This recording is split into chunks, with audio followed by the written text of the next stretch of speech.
Today, I consider myself the luckiest man on the face of the earth.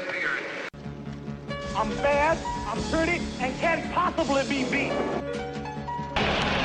Little roller up along first, behind the bag. It gets through Buckner. Here comes Knight, and the Mets win it. Bobby Hurley up the floor with Leitner. They throw it to the left of the floor. Leitner catches, comes down, dribbles, shoots, scores! Christian Leitner has hit the bucket at the buzzer. The Blue Devils win it, 104 to 103. You're 5 feet nothing, 100 and you got hardly a speck of athletic ability. And you hung in with the best college football team in the land for 2 years.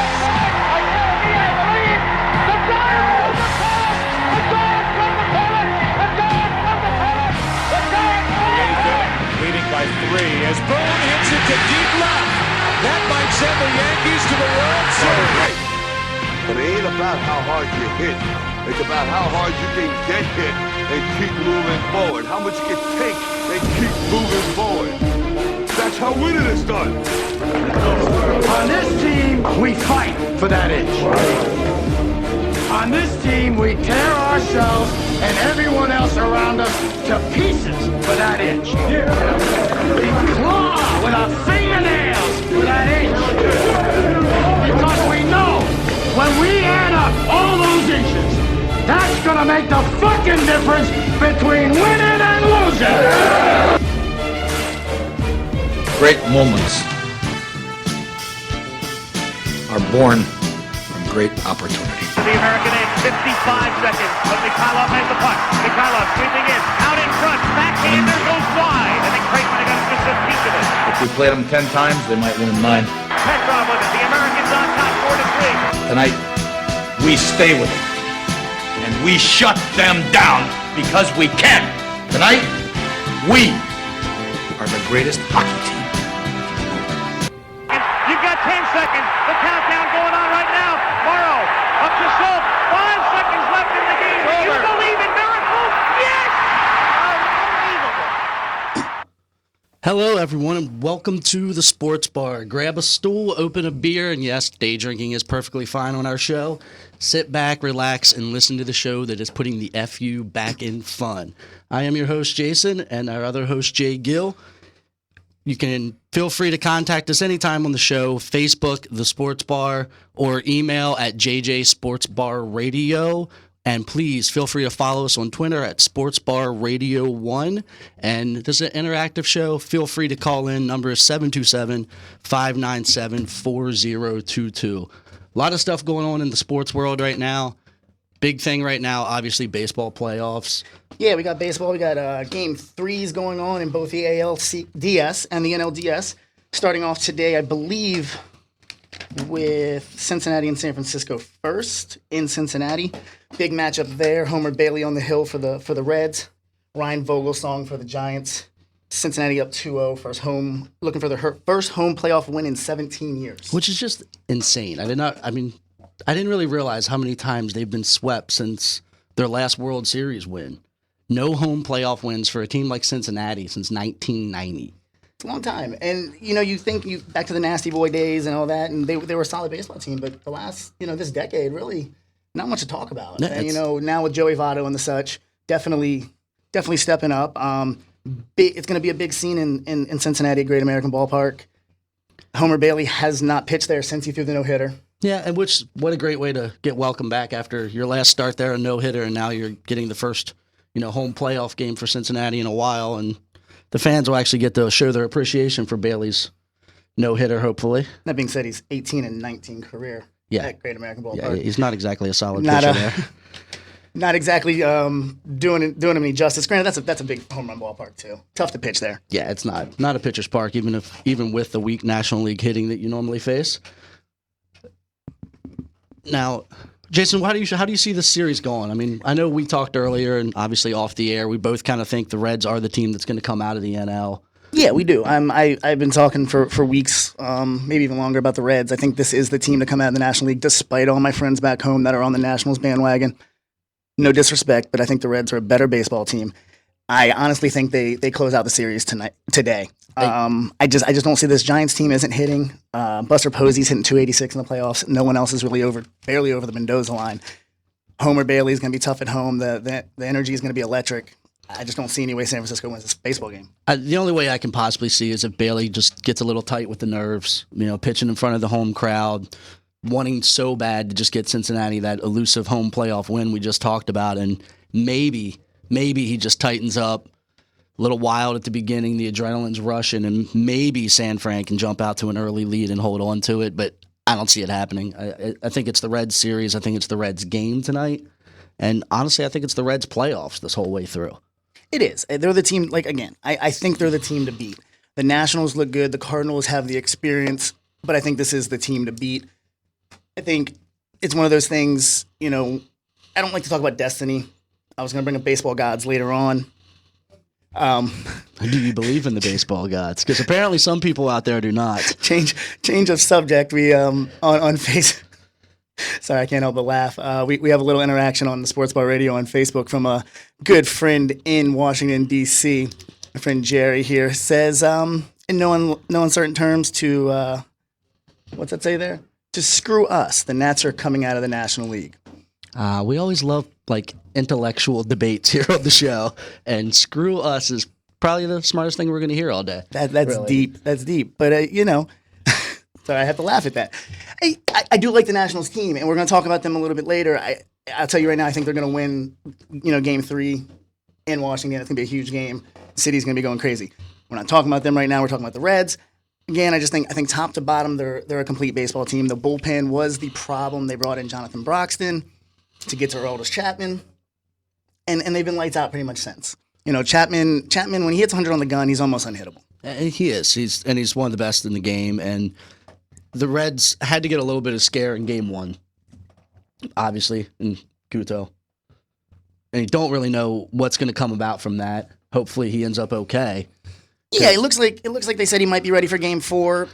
In the ideal scenario for them, they win tonight. He gets a few days of rest, and he's ready. He's ready to come back Game 1 in the NLCS against the Nationals, in my opinion. For you haters out there, yeah. So you'll like us for this series. You'll just hate us when it's Reds Nationals. Wow, that was our first talking over each other moment. Don't get used to those. Get used to those. Guys, while we're having this conversation about baseball, like we said, 727-597-4022. Go ahead and give us a call here at the Sports Bar. Tell us your take. We'll tell you ours. And you're wrong if you disagree with us, just so you know. It's true. It's true. You're allowed to disagree with us, but you'll just be wrong. All right, so we both agree who's coming out of this series probably tonight, and probably going to, I think, go the whole way through. We got another game tonight. Well, yeah, I kind of want to touch on a few other things in this game, though. It's things like, in this series more so. So the San Francisco Giants, for years, have had an ace, Tim Lincecum, who may not even see the hill in this series. Good call, bad call. Every part of me wants to say bad call because it's Lincecum. I mean, every part of me wants to believe that the Lincecum of years past that was just dominant and unbelievable will suddenly pop up because it's the playoffs and big players come up on big stages. But with the way he's pitched this year, it's hard to say that it's a bad call. I mean, you're looking at a guy that, over the course of the year, 10-15, a whip approaching 1.5, an ERA over 5. But it's the playoffs. It is the playoffs, and it's Lincecum. And he's taken this team to a World Series. And he's performed very well in the playoffs in the past, but he's performed very well in the regular season in the past. And this just doesn't. We've all seen it with pitchers. Sometimes they just have that one weird year where nothing's working. Yeah, and all of a sudden, the next year they're back to being who they used to be. But I just don't know that you can count on it all of a sudden coming around because it's the playoffs. I mean, what does it's the playoffs really mean in the grand scheme of things? It's almost a bigger stage. And for a guy that's not performing well throughout the year, do you really think all of a sudden on the big stage? And a guy like him, he's so mechanics driven. I mean, his windup, his motion is one of the most volatile in the game. I don't see how a guy like that, if he hasn't had all year, I don't think he's going to find it now, especially on the road. Great American Ballpark is going to be loud. I think it's actually a good call. Ryan Vogelsong has proven he can pitch for this team after not pitching in the majors for 5 years. Granted, no one pitches well in Pittsburgh, Drew. And it's just one of those things. He comes to San Francisco. He performs well. He's had some good numbers this year. Plus, he has a name that sounds like it came straight from like the Hunger Games.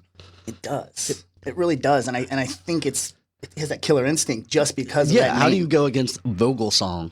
I mean, 14-9, 3.37 ERA. Last year, 12-7. He's shown he's a big game pitcher.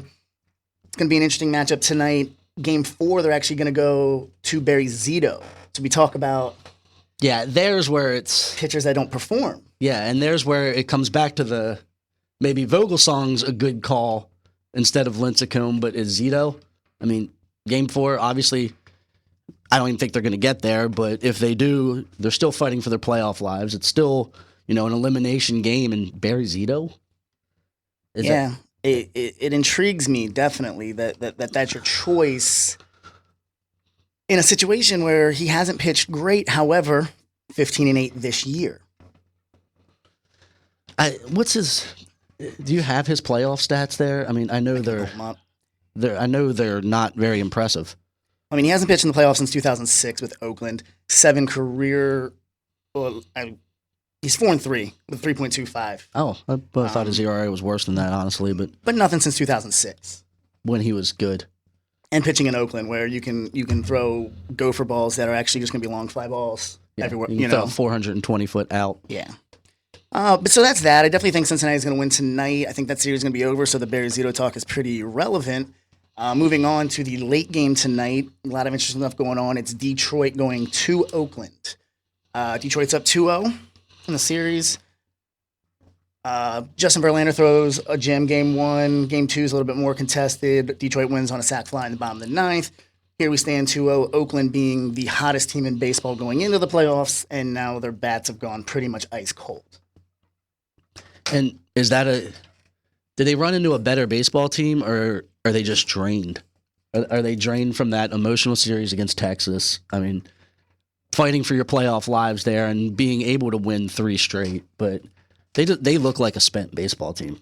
They do. And one thing I'll say, I think it's a combination of the two. I think Oakland is a good baseball team, but in my opinion, they look a little bit tired, but their flaws are starting to show. Detroit's a team that has strikeout pitchers: Justin Verlander, Doug Fister, Max Scherzer. Oakland struck out more than any team in baseball this year. That combination doesn't fit well, and it's proven to be correct. 23 strikeouts by the A's in the first 2 games. You can't score 14 runs. on Saturday, I think it was. Yeah, it's a lot. I mean, granted, it's Verlander. I get it, but you can't score runs in baseball if you don't put the ball in play. Once you put the ball in play, especially in the playoffs, anything can happen.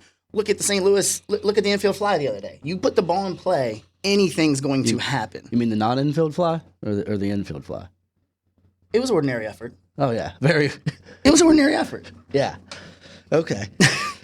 That being said, but my point being is this team, you have to put the ball in play to make things happen, and they're not. And now they're down 2-0 going home, and it's going to be a raucous Oakland Coliseum. I mean, the place is going to be loud. You saw it in the Texas series. It's going to be quite a loud stadium, in my opinion. It's California. How loud is it really going to get? Well, unless they get their feelings hurt, they're going to be loud. Okay, fair enough. Yeah, as long as no one looks at them funny and they get all scared and shy. Well, yeah, it's going to happen. We say that, but none of us would go into the black hole at a Raiders game. Okay, that one gets a free pass. It's the same stadium. Maybe not the same fans, but it's the same stadium. Back to the point, though. So tonight we have Anibal Sanchez, who I think is actually a surprise Game 3 starter for Detroit. I was really sure that they were going to go with Max Scherzer in Game 3 to close us out, especially Scherzer being a strikeout guy, Oakland not being able to put the bat on the ball. It seemed like a perfect opportunity to really end this series in 3. He's facing, so it is Sanchez, 9-13 this year, 4-6 with Detroit since he came over from the Miami Marlins on the trade deadline, going against Brett Anderson, who was a lefty, pretty good for Oakland, 4-2 on the year after coming back from elbow ligament surgery, missed 14 months with that, came back 6 strong starts, then pulled an oblique and hasn't pitched since September 19th. First game back. Welcome back. Yeah, first game back, you're down 2-0 in the playoffs, pitching at home, but down 2-0 against a playoff-built team in the Detroit Tigers. And that's what they are. I mean, they're regular season record was not the best in baseball by any No, means. 88 wins. But they're a team built for the playoffs, and you're seeing it in the 2-0 lead, and I think you'll see it tonight. I do think even Oakland is good at home, without a doubt, as witnessed by the sweep in Texas when there couldn't have been more pressure on them to do so, and they pulled it off, or the sweep in Oakland against Texas. But I think this series is over tonight as well. See, I disagree there. I actually think Oakland's going to play off some emotion. I think 6 straight wins at home. Great point here on the Facebook page. They're almost too young and too ignorant to really understand what's going on. Ignorant, not as a negative term, yes. An insult. It's a compliment. It's almost the same compliment you can give some of these Baltimore Oriole players. I can't. Well, you and your gear over there says otherwise. I understand that. Speaking of, Game 4 of the Major League playoffs will be of the American League Division Series. Orioles and Yankees will be at 7:37. Game 5 would be at 5:07 on Friday. Just got that news across the line. That's why I wanted to bring it up, which would be good because we got a lot of drinking to do Friday night. So we might be able to watch Game 5 before we ever have to go out. That's nice. Yeah.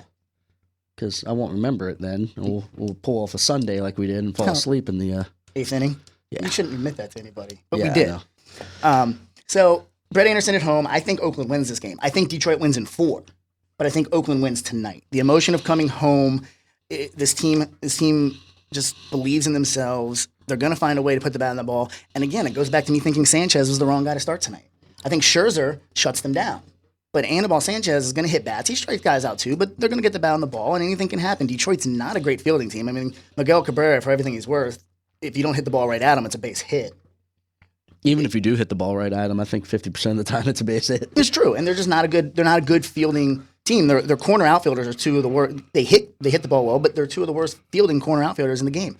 I do think Oakland wins. Johnny Gomes talking about baseball gods. There's one reason why I think Oakland's going to win tonight.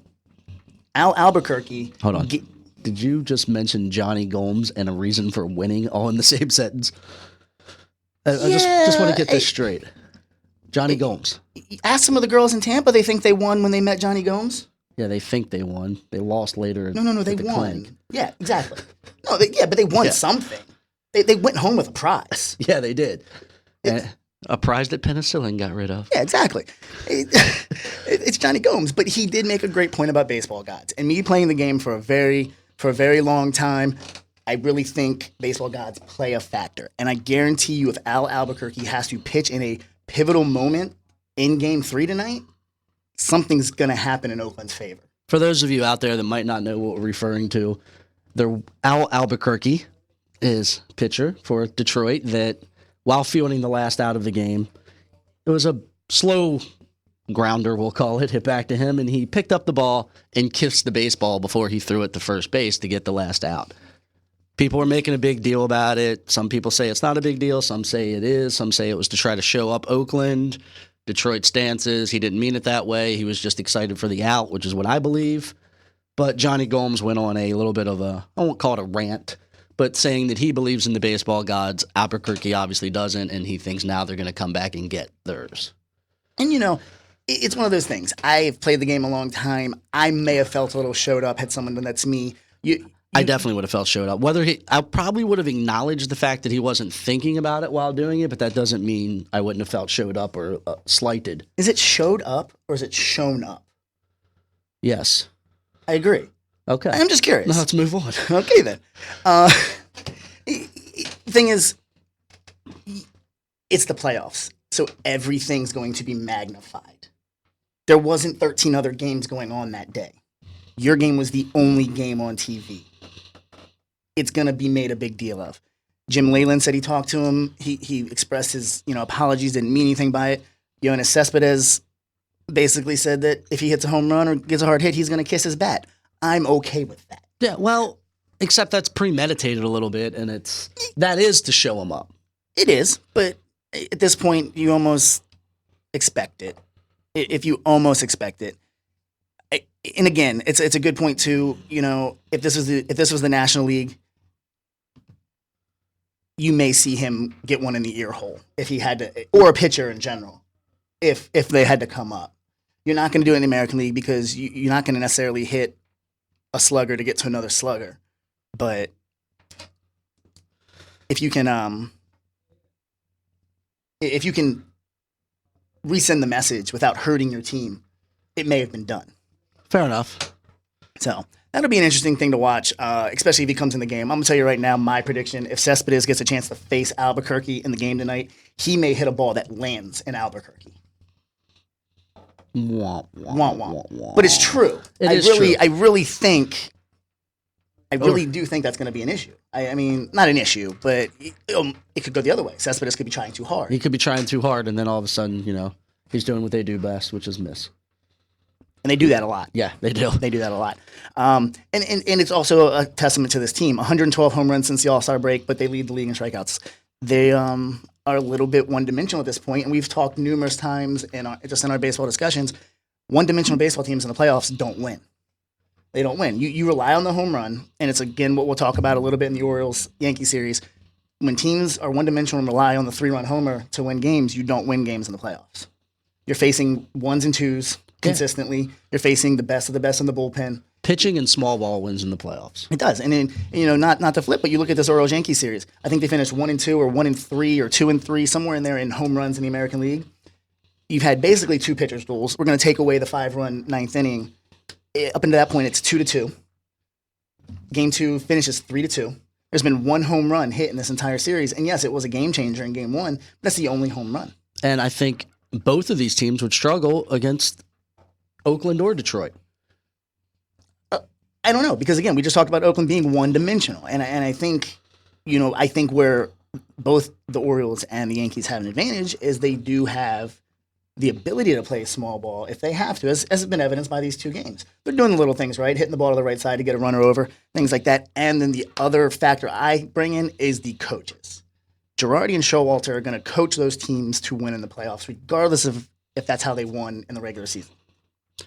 And they do, at least in the Yankees part, they do have some veterans that have been there a lot before, and they know how it's won. They know they're not going to be able to get 6 home runs, in a series. They know they're going to have to go out there and get every run is important. Advancing that runner is important. So maybe they change the style of play.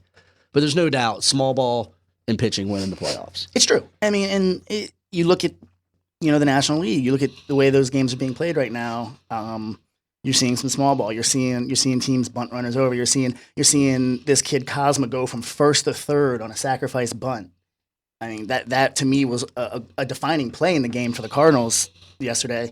First to third on a sacrifice bunt. That's playing small ball, but that's being aware. Yeah, it's great base running. It's knowing the situation that you're in and knowing what's needed to be done and just doing it. Yeah, whereas vice versa, you saw J.J. Hardy stop when he had. All he had to do was pick up his third base coach, DeMarlo Hale, but instead he's peeking back in the outfield trying to see if Alex Rodriguez made a play or Derek Jeter, and then gets deked by Alex Rodriguez putting the glove up like he's taking a throw. Great play on Rodriguez's part, but J.J. Hardy just needs to pick up the coach and go. You just need to go. You got to trust your third base coach. He's there for a reason. This is a guy that, probably could be in contention for the Boston Red Sox managerial job. He's a pretty good coach.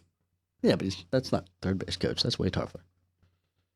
Well, it's the Red Sox. All you got to do is let them drink in the clubhouse, and you're golden. Yeah, apparently that's what's needed to win in Red Sox Nation. That's all it is. You let them drink some beer, and they're good. But, thankfully we don't have to talk about the Red Sox during these playoffs, so let's not. Yeah, that's one thing we do agree on, huh? Yeah. It is. Oakland, so just finishing up, Oakland wins tonight, in my opinion. You think Detroit closes it out. I think Detroit wins in 4. Oakland has some things going for them tonight, being at home. They do have a good pen. If Anderson can give them 80, 85 pitches, I don't see him giving them much more, having not pitched since September 19th. But if they can get into that pen with a lead, guys like Sean Doolittle. Excuse me. Sean Doolittle's a great story aside from his name. I don't know. There was probably a joke there that we missed. Yeah, I feel like there was, but I wasn't really paying attention to you. This is a guy that was a minor league first baseman and couldn't hit his way out of a paper bag. Decides to do a little pitching, and now he's one of the premier setup men. You said do a little pitching. There's the joke. We found it. That's good. We dug it deep. Oh, I'm good. So you got Doolittle, you got Ryan Cook, who was an all-star as a rookie, and Grant Balfour, who suddenly is a good closer, which was never the case anywhere else he's ever pitched. He was on my fantasy team 2 years ago, I think, for like 3 days. You lost that year. Yeah, no, like 3 days, literally. I don't know what I was thinking when I picked him up, but oddly enough, he was available. It doesn't surprise me. Yeah, I know. I mean, he's not that good. But he is this year. You know, the Aussies pitching pretty good. And they got a rotation with 5 rookies. Well, not now that Anderson's starting, but coming down the stretch, they closed the year with 5 rookie starting pitchers. That's unheard of. Yeah, and make the playoffs doing it. Yeah. It baffles me when you really look at that rotation. You want to talk about just throwing some names and hoping they stick. I mean, you got AJ Griffin, Travis Blackley, these guys. I mean, Jared Parker they brought over for a reason, and he proved to be every bit of, you know, what they expected. But some of these guys, a lot of experts were saying this team doesn't win but 70 games. And when you see the names, I'd agree. But yet here we are, they're, 95 wins and in the playoffs. And there's no way to even explain it, really. No. I know you said you don't like to throw this phrase around, and I don't either, because I feel like you hear, at least with 2 different teams every October, is a little bit of the team of destiny, and I'm not going to say Oakland was that because I think they're done.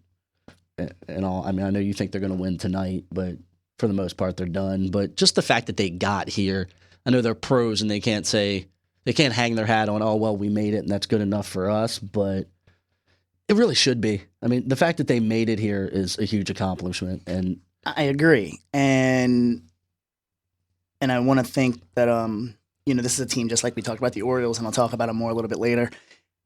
It could very well fall back to the pack next year.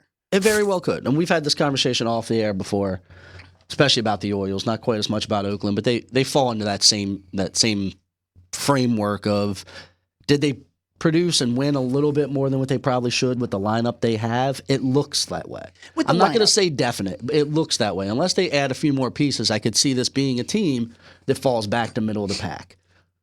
The Orioles, I see them being a team that could fall back in the middle of the pack, especially I don't think the Red Sox are anywhere close to being what they were, and I think they're a lot of pieces away. But if somehow they make a few big moves... They don't have the money to do it, but it's all going to depend on the coach they bring in and whether or not people want to go there. And the Rays are obviously a good baseball team. They win most divisions. It's a tough And the Yankees division. buy championships. Well, yeah, they buy them well. They bought the most of them. But, it's such a tough division, especially with the Orioles, and they did obviously outperform when everyone thought they would. Even you as an Orioles fan, I think they outperformed what you thought they would. Oh, I agree. I've been telling people this. Look, once this team started getting on a roll, my first goal was 81 wins. 81 wins. Winning record. That's what I wanted as an Orioles fan, And then it kept going, and it kept going, and now we're in the playoffs, and now anything can happen. And that's what I was telling people. Once they made the tournament, as someone called it the other day, which was always humorous. Tournament. Yeah, it's a tournament. Once they made it, once they got in, anything could happen. And again, it goes back to Buck Showalter. That he's going to coach that team. He's going to coach that team to win. Some good points that people are bringing up. Then I think the A's might be built more for the long term than the Orioles are right now because of the moves they made to bring in Jared Parker. They moved Gio Gonzalez, but they bring in Tommy Malone and Derek Norris. They brought in legitimate talent. They move Andrew Bailey and get Josh Reddick back, who everyone thought was just kind of throwaway, and he hits 30 home runs. He struck out a ton, but he became a power presence in the middle of that lineup. I think they have more parts right now to stay on top, and they also get to play the Astros a lot next year. Yeah, which it's helpful for anyone. That you, me, and 9 of our friends could probably line up against them. Every other team in the American League West might win 100 games next year just because they get to play the Astros. Yeah, I know. It's bad. They're bad. They're very bad. They're not. They're worse than whatever the Red Sox wanted to call that lineup they threw against the Yankees in the last. That Paul series. Tuckett lineup. Yeah, I don't even know if Paul Tuckett would accept that as their lineup. Yeah, it was bad, man. They had a bunch of 70s out there, and in baseball terms, you never want to have players wearing 70s. No, it's not a good thing when it's offensive lineman numbers that are playing most of your starting team in baseball. It's not a good sign. Unless you're Barry Zito. But again, we talked about that. It's probably still not a good thing. Yeah, I don't think that's a great thing either. So we're going to agree to disagree there. I think Oakland ultimately does not win the series. Just going to touch on some baseball tomorrow. Cardinals, even with the Washington Nationals right now, going to D.C. First ever home playoff game for the Nationals. First playoff game in D.C. since 1933.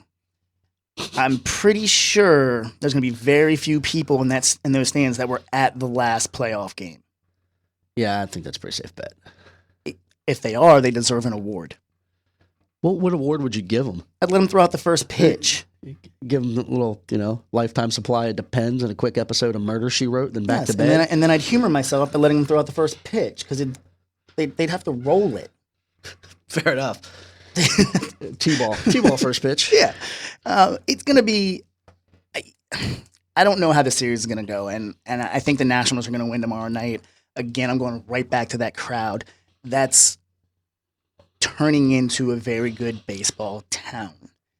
I'm not going to knock the fans from switching to the Orioles to the Nationals or whatever. There's a lot going on in that market. There's reasons people did it. Good for them, bad for them. I'm irrelevant. If you became a Nationals fan, good for you. You have a winner now. Cheer for them. Root them on.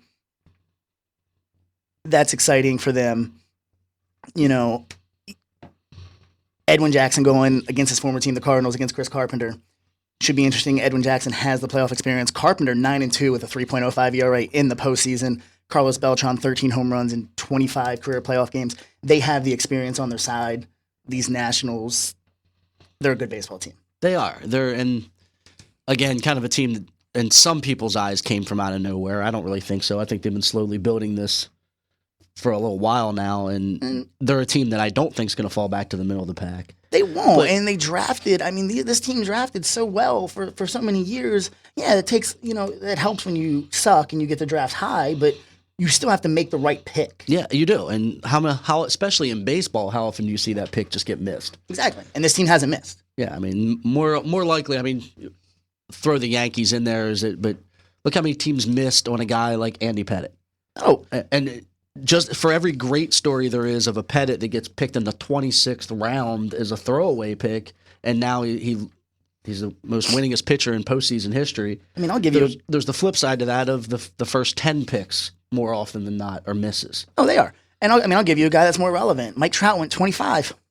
Yeah, and 24 teams didn't see that talent. And he's about as Trout as you can get. He's Trout. By the way, guys, Trout is a very important word for the sports bar. We like to refer to anything that's awesome, beyond awesome, exceedingly awesome. It's Trout. It's just Trout. That's what it is. It's not Harper. It's Trout. Yeah, it's Trout. If you guys have any comments, you want to call us, you want to talk about baseball, 727-597-4022 is the number to call. We will listen to what you have to say. We'll talk with you. It's going to be a pretty exciting thing to get you guys to interact. We got some good points. Matt Bush, one of the worst number 1 overall picks ever. Who? Exactly. He just got cut by the Tampa Bay Rays. He's bounced. The guy's tried to play every position on the field just to get a chance, and he's not good. And this isn't to knock those guys that are missing. It's more to say, look what the Nationals have done. You can say whatever you want. Oh, well, they always had the first pick here. They always had the first pick here, but you got to make that right choice. Granted, Strasburg was a no-brainer. I don't think there's a team in baseball that wouldn't have picked him number 1 overall. As was Harper. As was Harper. And again, can you really bring up a Nationals playoff conversation without mentioning Strasburg? Obviously, we didn't have the show then. We couldn't really chime in, but what do you think? It's an interesting thing, and having been up in that area very recently, very volatile topic of conversation. And I think, in my opinion, they had the parts to make that move, and it's showing. However, he's dynamic, and he's a game changer. He's a shut you down in the postseason, as one of our listeners has to say, kind of guy. And you need that. Granted, they also have Gio. You need that guy that the other team is already starting to think, we need to win tonight because we're facing him tomorrow. Exactly. And that's what Strasburg is. He affects a game that he's not even pitching especially in a 5-game series, because of his presence. Just knowing that you might have to face this guy twice, you're pressing all the other at-bats. You're pressing every other game because you don't want to have to face an elimination game with a guy like Strasburg getting the ball. I agree. Or if you really want to limit the guy, if this was your concern all along, we've talked about the ways they could have done it. Rest them early, pitch them out of the pen early. You look at what the Braves did with Chris Medlin. He came out of the pen most of the year, and they started him late. He came off Tommy John as well. Or if you're really that concerned, bring him in. Use him as a guy out of the bullpen in the playoffs. Bring some dynamic presence to your team and give the fans the guy they want to see. And I hate to bring it back to that, but ultimately the fans, you're playing this game for the fans. You're playing this game to win. But the fans matter. And especially like you just said, it's starting to become a great baseball city. yeah, Starting to. Trust me, it's important for winning is important, but just as important to winning is having that fan support, because eventually if people aren't buying the tickets, you're not going to be a winning baseball team. Period. I agree. And you don't necessarily coddle to the fans, but you need to at least show them your best player. And I mean, how long has it been since the Nationals? There's been playoff baseball in DC? A long time. Exactly. And now you're getting it, and they can't even get the excitement of seeing him take the mound. And I'm not saying that's the most important thing, but it matters. It does. And as our unofficial third member of the show, because if you look at our Facebook page, we have one consistent interaction. Yes, and we're very disappointed in the rest of you. Yeah, where is everyone else? My man Jerry Bowen Jr. is the man. He has great sports knowledge. He will probably be starting a blog about sports sometime soon, or so he says. I've known him for a long time. Sometimes he has issues with following through. We're calling you out, buddy. So I'm going to call him out right now and tell him he needs to follow through. I'll even read from his blog on this show once a week if that's what he wants to do. We can talk to him about it. Right now he's blogging on our Facebook page, and he makes a good point. You know, Oakland, even if they win tonight, even if they win Game 4, Game 5, Justin Verlander. Yeah, and that you can't tell me in Game 4 obviously Game 4 they'd be pressing anyhow because they're down 2-0. But even up, if they're up 2-1 in the series, and they know that if we don't win tonight, that fifth game is going to be against a Verlander. It matters. It changes the at-bats they're already facing because they're already thinking about tomorrow. Exactly. And the Nationals had the ability to do that with a guy like Strasburg, and they just didn't. Exactly. And it's a great point to move right into the other series. The Orioles going up to New York, tied 1-1 with the Yankees. Very close series. It's a close series all year long. 20 games played, 10-10 now. I think I looked at it. There's one run differentiating the two teams through those 10 games. The Orioles are 6-3 at Yankee Stadium this year. They actually won 2 out of 3 games in every series played in New York. So it's kind of coming down to a 3-game series in New York. I know you probably have something to say about that. No, I'm just laughing that you think it's possible. It's possible. It's possible. Okay, yeah. It's possible. Just like the Orioles are going to make the playoff. Oh, wait, never mind. Exactly. It's possible. Just like Derek Jeter's going to hit 320 when he's fifth. Wait a second. Yeah, exactly. But it's a great series. I still think Detroit beats Oakland, and I think Detroit beats whoever plays against the Yankees, or who they ever play against in the Yankees-Orioles. So I don't want to say it's not important, but I think either one, it's the race to see who's going to lose to the Reds. I agree, and that's what it sucks for us that we came on in the middle of these series because we could have told you guys our picks prior to. Take our word, and you can it'll show because neither one of us are being homers in this. We both picked the Tigers-Reds World Series, and I think we both picked the Reds to win the World Series.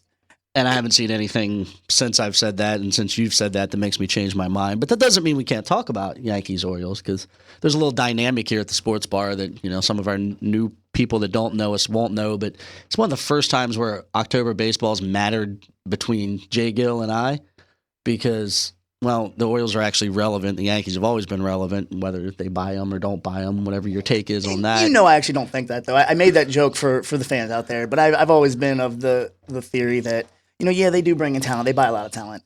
They scout good talent. I mean, not great, but they bring in a few players that really make a difference through their system. More so back when they were more of a dynasty than what their team is right now, and I think that shows. And my thing is, and you know what? I will always side with the fan that claims the Yankees buy their championships if they can also acknowledge that there's teams out there that sit on their money and don't try to win. And they just bring in the luxury tax.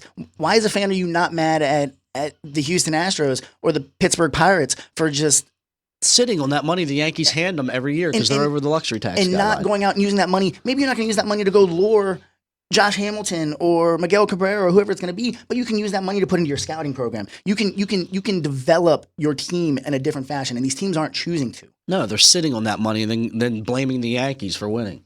But no fan complains about that. No, and that's my argument. That's what bothers me. If you see it both ways, then you know what? By all means, get on the Yankees about the way they spend their money. Well, but until you do it both ways and see it both ways, that's why hockey has a minimum salary cap for that reason. I do think hockey has nothing right now. Yeah, hockey. But I do think some of that blame might have to lie on just the fact that whether it's the media outlets, whether it's MLB itself or whatever, there's your average fan out there, not putting them down at all, but your average fan out there has no idea how the luxury tax even works. Exactly. And they don't understand that it does go to the other teams, and they are pocketing money when the Yankees, Red Sox, or whoever you want to throw out there go over that luxury tax guideline. But half the people out there don't even know the luxury tax, how it works. And if they found out how it works and they heard how it works, they would push their owner a little bit. There'd be a little bit more of a backlash of, hey, why aren't you giving us a good product? Because now we realize that you are getting a certain amount of money from all these other teams that went over it. And, maybe I don't know who to blame there, but I guess that's probably neither here nor there since we're talking about a Yankees-Orioles series right now. But yeah, no, I want to kind of finish up on that. It is, people are going to give every single reason as to why, the Yankees this, Yankees that. The fact of the matter is yeah, with all that talent, should they be in the playoffs? Sure. With all that talent, should it have come down to the last day? Probably not. But the fact is, it's baseball, and it did. 162 games later. It's the great equalizer, 162 game season. It is. And you look at guys going tonight, Hireki Kuroda, or not tonight, tomorrow night. Kuroda, 16-11 for the Yankees. Miguel Gonzalez, a great find for the Orioles, 9-4, 2-0 at Yankee Stadium with a 2.63 ERA this year. I feel like this is going to be a 5-game series. Going right back to what we said, suddenly CC Sabathia becomes that factor. I want the Orioles to win. In my heart, I believe the Orioles can win. I'm picking the Orioles to win because if I didn't, I'd probably be disowned by half my friends back home. Fair enough. And Sabathia is a little bit of that factor. He's not the Verlander Strasburg that we talked about, but it's got to be in the Orioles' minds. They got to know that we have a guy that, he's a veteran. He's been pitching for so long, and they got to worry if it's game 5 that they don't know who's going to show up for them sometimes, especially because they haven't been in these situations before, but they got to have the belief in the back of their mind that Sabathia is showing up. Right. That you'll get the good CC Sabathia. And as much as... Especially at Yankee Stadium. As much as we say that it's in the Orioles' minds, it's in the Yankees' minds too, so they might be a little bit more relaxed if it comes down to that game 4 situation, knowing, we have Seabath coming. Seabath. Yes, I just called him that. Seabass, maybe, but not Seabath. Anyways, so that's baseball, guys. Hey, it's the playoffs. It's going to be exciting. This is probably going to be our primary topic of conversation through the World Series. Obviously, the NFL, obviously football trumps all, but that's why we started with baseball today, because we want to show that, that it's exciting to us, especially. We're big baseball guys. I know there's a lot of big baseball guys out there, and we didn't want to we knew if we got into the NFL, we'd just talk for 2 hours and probably never hit this stuff. Just some other things that are going on with us, guys, just so you know. Again, Facebook, The Sports Bar Radio. You can find us on there. Like us on there. You'll be able to follow along, see what we have to say during the week. We're going to post polls, questions. We'll use them on the show at points. Definitely a good way to interact with us. Twitter, @Sports Bar Radio 1. Follow us on there. Get us to your friends there as well. Any help you guys can give us, it's greatly appreciated.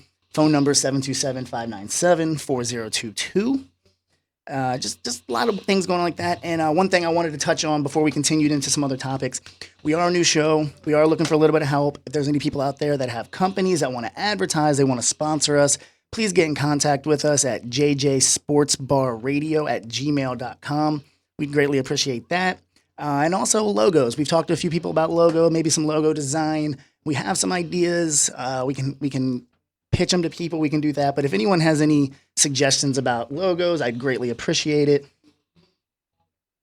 We just need some things, some help there. Greatly appreciate it. We'll definitely give you recognition, logos and things like that. So we just want to touch on that. And also, you guys can see if you're watching, I'm wearing my Capital gear, my Capitals gear today in honor of the fact that there is no hockey. However, Alex Ovechkin is on ESPN2, or was. Game might be over now. Playing in the KHL for Dynamo Moscow. Can't believe that's on ESPN2. I know, it's great. It's actually not great. It's miserable. It is. For you Caps fans that just can't get enough of your golden boy, my golden boy, Toothless Wonder, whatever you want to call him, he's on ESPN2. But you can tune into that tonight at 8 o'clock as well, because right now it's our time. Yeah, he can't take away from us. No one takes away from us. So we've been talking pretty much nothing but baseball here a little bit. We'll switch it up a little bit. Cockroaches. Cockroaches. So Cockroaches. Yes, we like sports, and we like all things sports. And lately, things like competitive eating have become, well, people call that a sport. a sport. So down in Miami, there was a competitive eating contest. And I want to preface this by saying, in no way are we making fun of that. Never mind. Just finish the story. Because yes, we are. So headline reads, Florida man dies after eating roaches and worms in contest.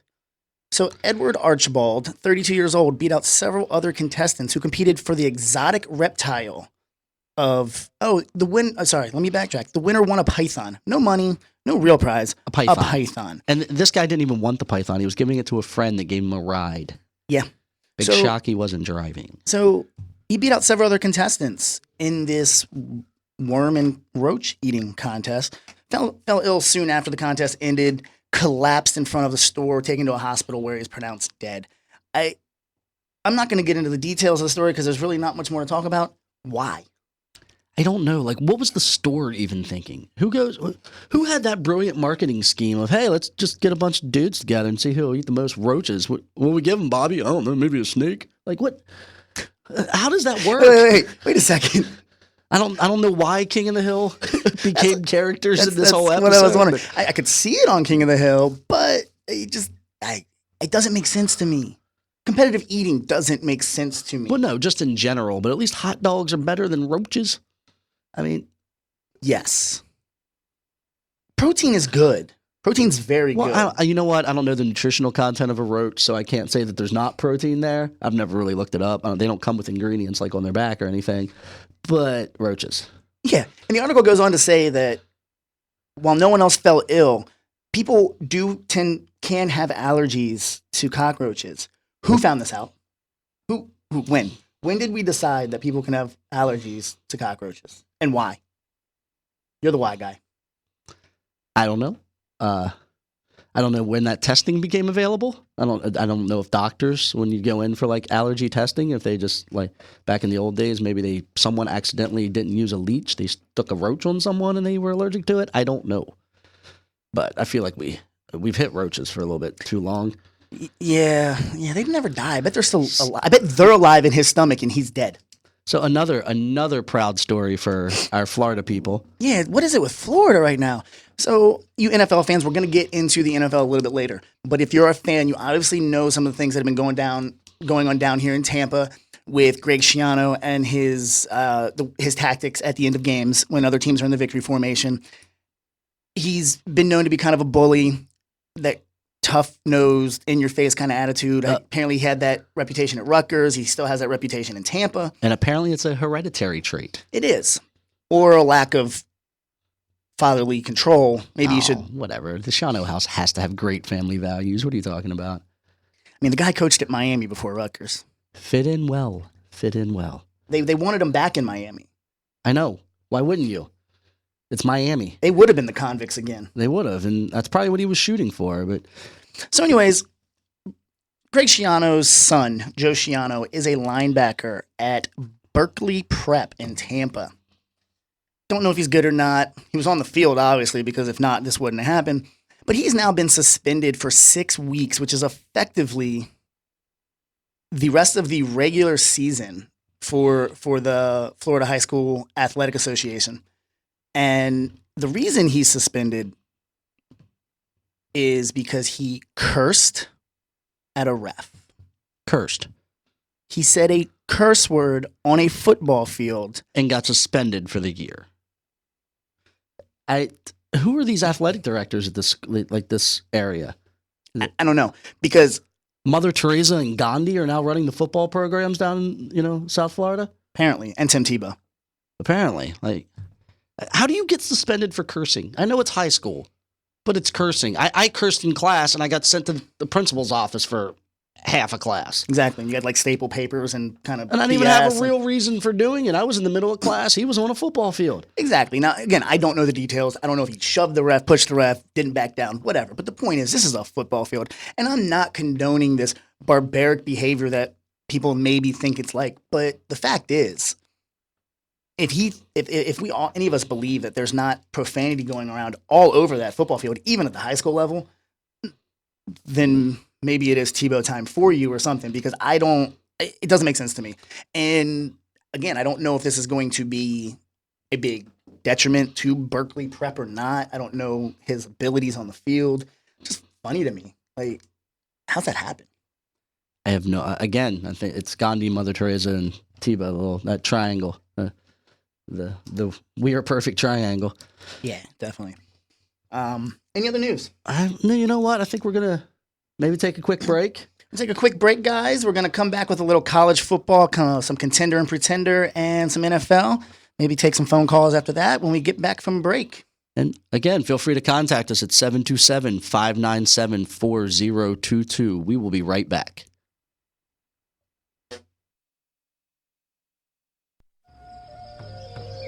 To grasp your inner intuitive nature, a feeling of understanding, a clear or deep perception. Welcome to Insight, where your spirit pioneers, Janet Reynolds and Dee Dee Lovejoy, invoke thoughts and feelings that are meant to enrich your mind, body, and spirit.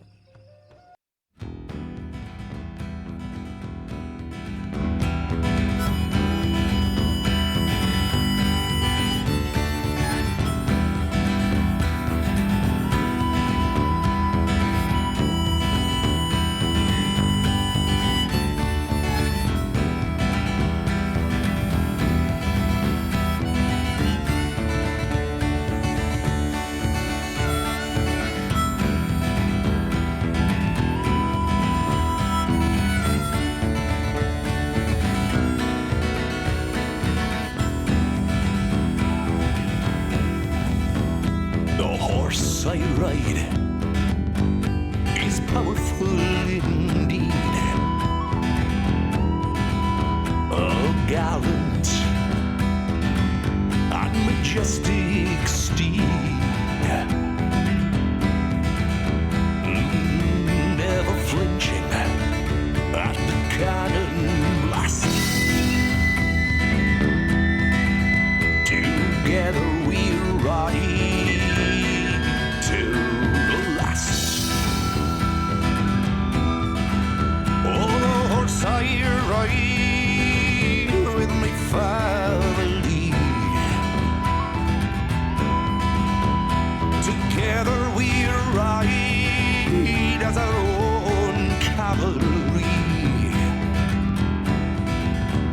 Our grace and form, it is amazing.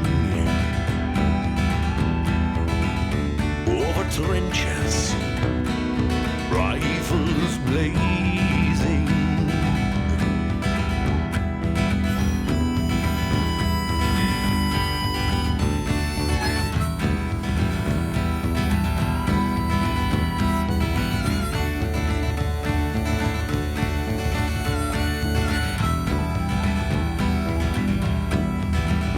Through the fog of war, we seen the same, with feet to flex and hands to mane. Beneath my saddle you will find her, but I'm not no horse, I am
you're back. The sunshine warm upon your face, and may you never lack. May the rains fall gently upon your field until we meet again. May God hold you in the palm of his hand, and our friendship will never end.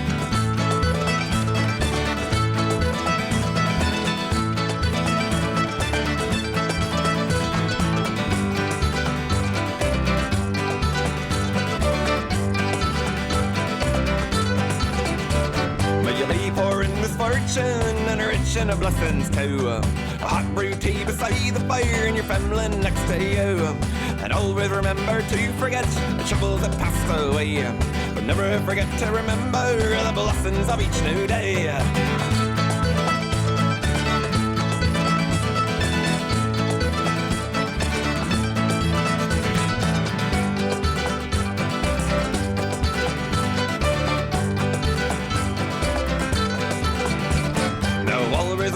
To forget the things that made you sad, but never forget to remember those things that made you glad. And always remember to forget the friends that proved untrue, but never forget to remember they've always stuck by you.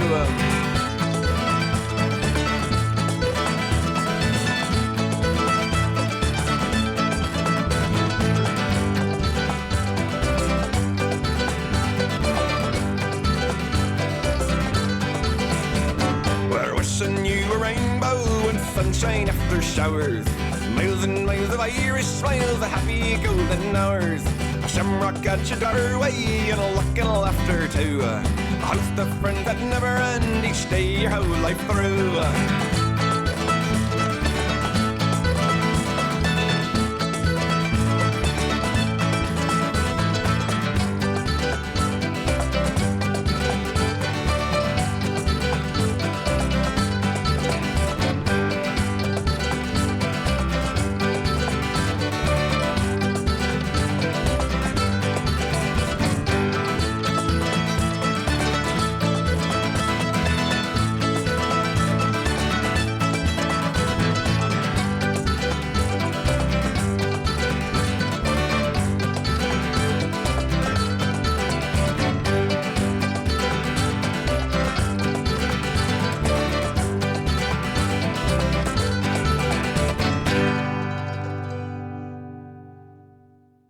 All right, guys, we are back at the Sports Bar Radio. We just had to take a quick break, get a little refresher, and talk about how good that went, because we're good. And hope those beers at home are doing you well. If you guys want to give us a call, please do. Right now, we're going to move into a little college football, I believe. I believe you are correct.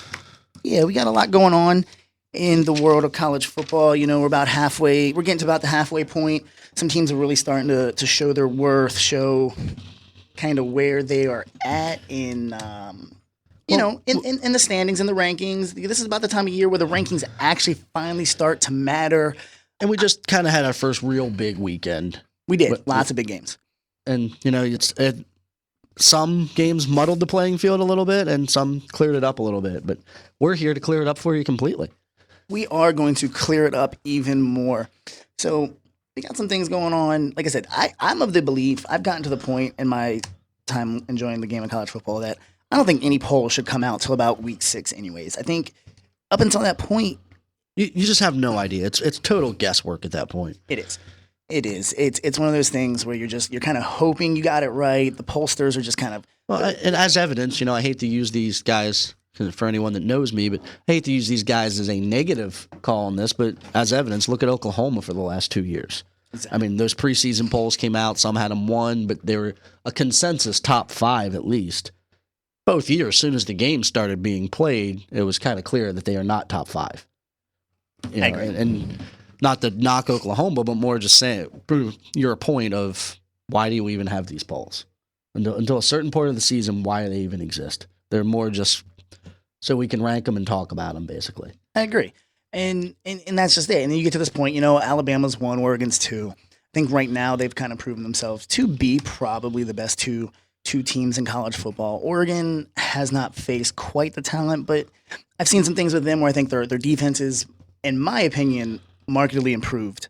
I think they've proven that they're a better football team than they've been in years past. I think they can come out of the Pac-12 undefeated.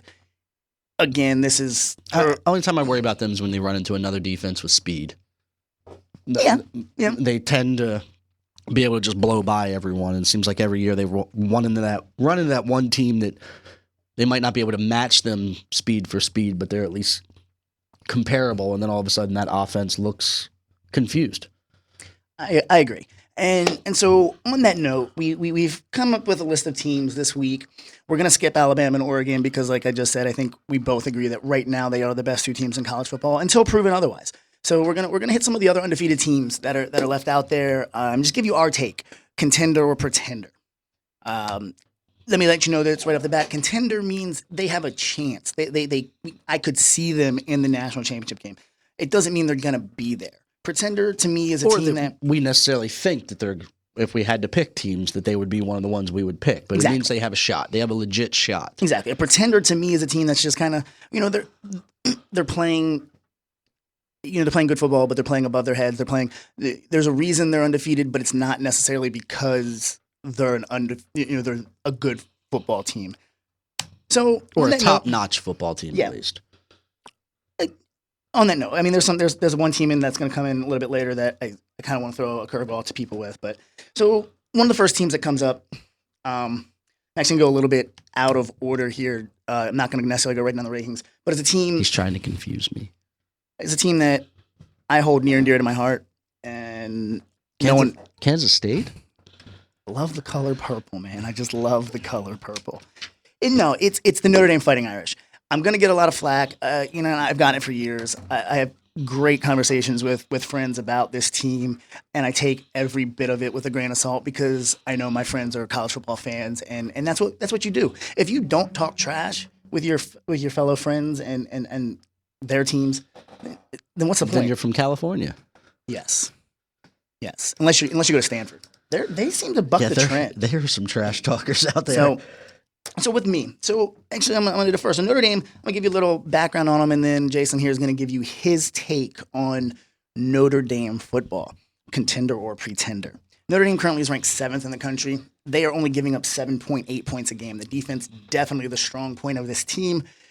Offense, they're a work in progress. Everett Golson, dynamic as he may be, he's going to make mistakes. This team definitely is a run-first team.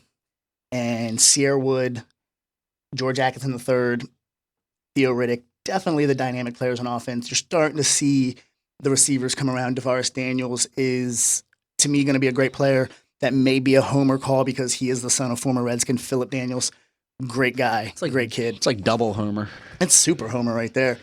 They're a good team. And right now they are 5-0. A 5-0 team that brings in number 17 Stanford this coming Saturday. So, contender or pretender? I'm actually going contender on this one.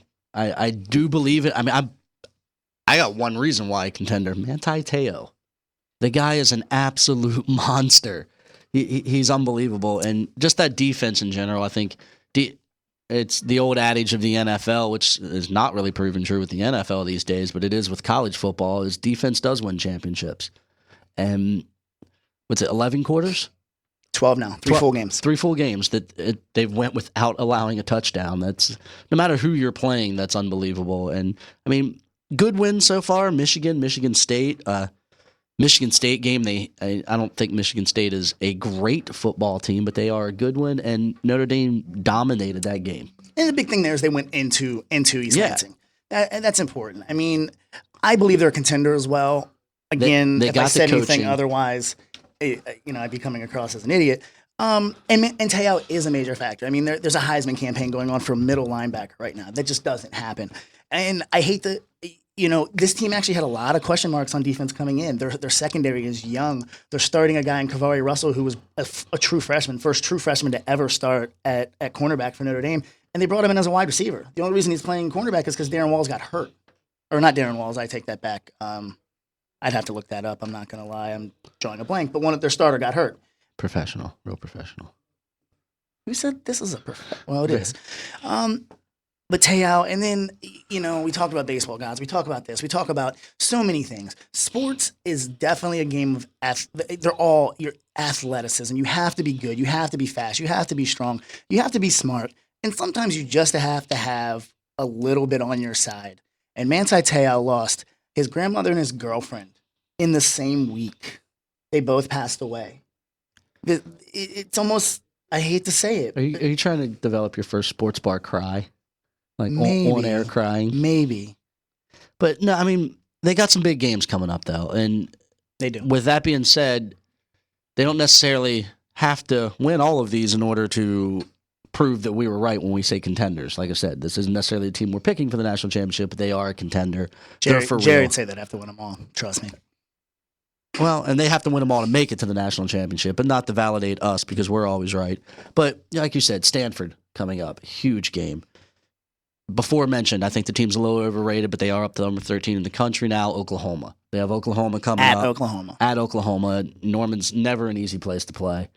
And then they got USC, who is looking like, are they as good as we thought they were coming into the year? No, I'm not going to lie. They were actually my national championship pick. I thought they were the best team in college football at the end of last year. I thought it would carry over to this year, and obviously it hasn't, but that's still a tough game. And that's also at USC. I know. That's and those are definitely going to be games that if they win those games, this team is definitely for real. If they make it through that gauntlet undefeated, then they have to be in the national championship game. Unless Oregon and Alabama or SEC team X, Y, or Z is undefeated. I just think ultimately, unfortunately, I get your point, but I think that's how it's going to break down. Oregon I may think Notre slide. Dame's schedule would match up against Oregon's better. Well, I agree. And Notre Dame preseason was actually ranked with the number one strength of schedule in college football based on how good Michigan State was supposed to be. But this also goes back to preseason rankings that mean nothing. Agreed. But So where they're ranked now, and not that I'm saying Notre Dame will go through that gauntlet undefeated, because I think that's very tough to do with all those road games. But if they do, I think they got to be in the national championship. And right now, like we said, I'm going with contender. I agree, contender. All right, and now we got Florida coming in. This is a school that I wanted to believe wasn't that good. He says it a lot. Yeah, I still say that, but they've impressed me. They have somewhat.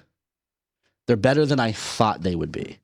They had a big win over Tennessee, 37-20. A big win over LSU, 14-6. That's kind of that's their marquee win so far this year. Definitely. So far, they definitely have a bigger games coming up, and we'll see how they fare on there. But Jason, contender, pretender.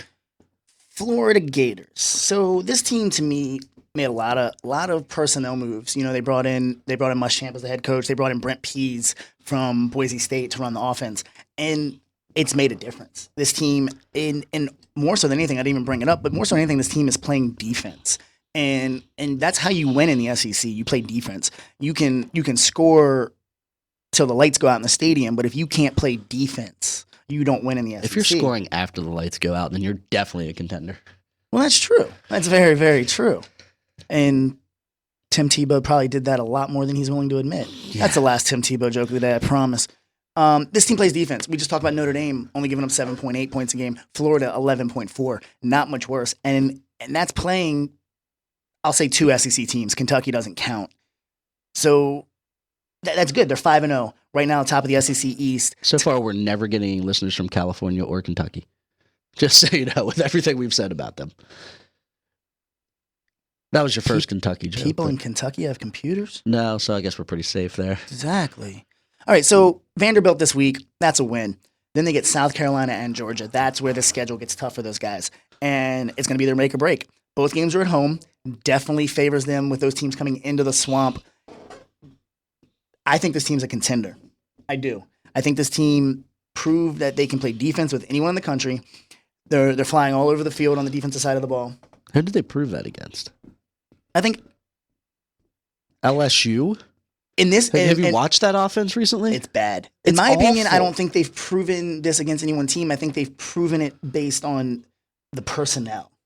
Fair enough. I think they have the pieces. I think the personnel is what's proven them to be a contender. Jeff Driscoll, good young quarterback. I'm not going to say great. I'm not going to say he's in the mold of some of the Florida quarterbacks that you used to see. But what he is he manages football games and he wins. He's only thrown 4 touchdowns on the year, but they're getting the production in the run game.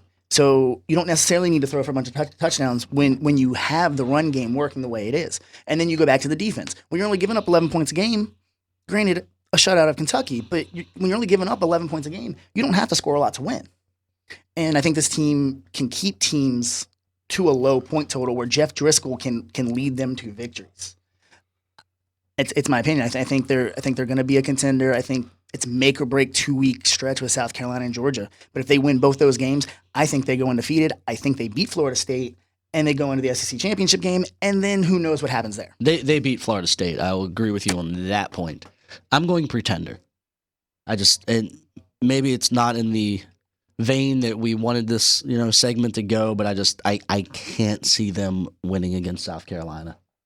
I really can't. I know that's their next big game. I do believe Florida's better. They're better than I thought they were. I may end up having to eat my words on this if they can somehow make it through South Carolina and Georgia, but I'm going pretender. I don't see them making it on this. I don't see them beating South Carolina. Okay, fair. But if they lose South Carolina and win out, does that make them a contender or a pretender? Well, and I'm not trying to sway you there, because I can also see something here. If they lose to South Carolina, this is a team that could come unraveled. They definitely could, because the wheels could start coming off the cart, because then they start doubting themselves, and they are a young football team. Yeah. But if they lose to South Carolina and then win out, I'm still going to go with pretender because I don't like Florida. I know you don't, and that's fine. And back to the Facebook page. If a Rottweiler actually calls this show, I'll be mildly impressed. Jerry, his dog's actually named Tebow. It's true. Wow. It's true. It's a good dog, though. He's a good dog. But yeah, it's Is he backing up another dog at your house? Wow. Okay, then. He actually is, funny enough. Well, I mean, I don't know. But anyways, so we disagree there, which is great. We're not going to agree on everything here. It's a good football team. It's an exciting football team. Should be interesting to see how that plays out.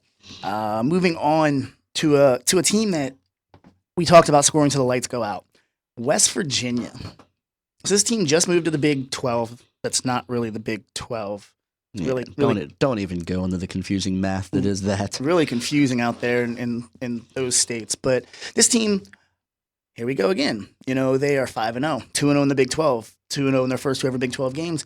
But this team doesn't play defense. This team doesn't have a defense. I really don't think they do. I think they leave them at home. I think they save on their travel bills by just leaving the D at home. It seems that way, and I like maybe their cousins they let come play. I think they just pick up kids off the street when they get there. Maybe just randomly send out a tweet and see who first 11 respondents get the start on defense for us this week. I wonder sometimes. It amazes me that this team. And for those of you that don't know their resume, I mean they have 2 big wins. Baylor, 70-63, and at Texas, which is a big win. I actually thought Texas was going to win that one, but 48-45. I mean, every game this team plays seems like it's going to just come down to who has the ball last. It really does. Their offense is unbelievable. Geno Smith, probably Heisman winner. Yeah. I mean, unbelievable. What's he got? 20 touchdowns now? 23, I think. 23 touchdowns, no interceptions. I mean, dating back to last year, I think it's been 30-some touchdown passes since his last interception, which is absurd. Geno Smith is a monster. I'm not taking anything away from him, but I got to go pretender on this one because you just can't be that bad at defense and be a national championship contender. I agree, and that's where I agree with you so much. Here, this is a pretender team. This team will not, in my opinion, compete this year because the thing about college football is you do not show up every single week. It just doesn't happen. You're gonna have to win a game that your defense wins for you. That your offense isn't quite clicking. It's a little out of rhythm for whatever reason. The passes just aren't falling where they normally do, and this defense can't stop anyone. No, I agree, and it's going to be a curious. This week at Texas Tech, I don't think they lose to Texas Tech, but there's a team that if your offense doesn't show up, they're going to score on you. Yeah, they're going to score, and then you got Kansas State, and that's where I think that's to jump the gun, I think Kansas State is the contender, and I think they're going to expose West Virginia in that aspect. I agree 100% with you on that one as well. I think West Virginia loses that game. Kansas State has a decent defense. They might actually make West Virginia punt once or twice. As soon as that happens, the game's over because West Virginia's defense isn't stopping anyone. And the thing that I like about Kansas State, especially in that game, is it's not like Baylor, who was throwing the ball over the field just like West Virginia. It's not like Texas, who was throwing the ball over the field just like West Virginia. Kansas State's going to run it down your throat. And they're going to control the clock. Exactly. And they're going to keep Geno Smith off the field. And And then that one turnover, that one punt is going to make a difference. Yeah, they might just start falling in the first quarter, like after a few yards of gain, just so they can control the clock even longer and not score touchdowns quick. Yeah. Like West Virginia's defense is just one of the worst I've seen of any top-notch program. It's awful. Bad. It's awful. Like, I don't know how they put a defense together that is that bad. I mean, you know how bad they are? They gave up 21 points to Maryland. Yeah. When's the last time Maryland scored 21 points? In a season. When's the last time it happened? I mean, I've never seen a defense that is just that bad for a top-notch program that thinks they can contend.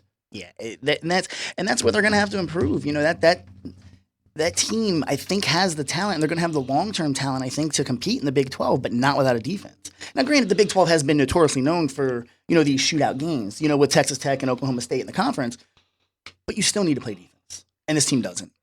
You at least need to make people think you have a defense. Yeah.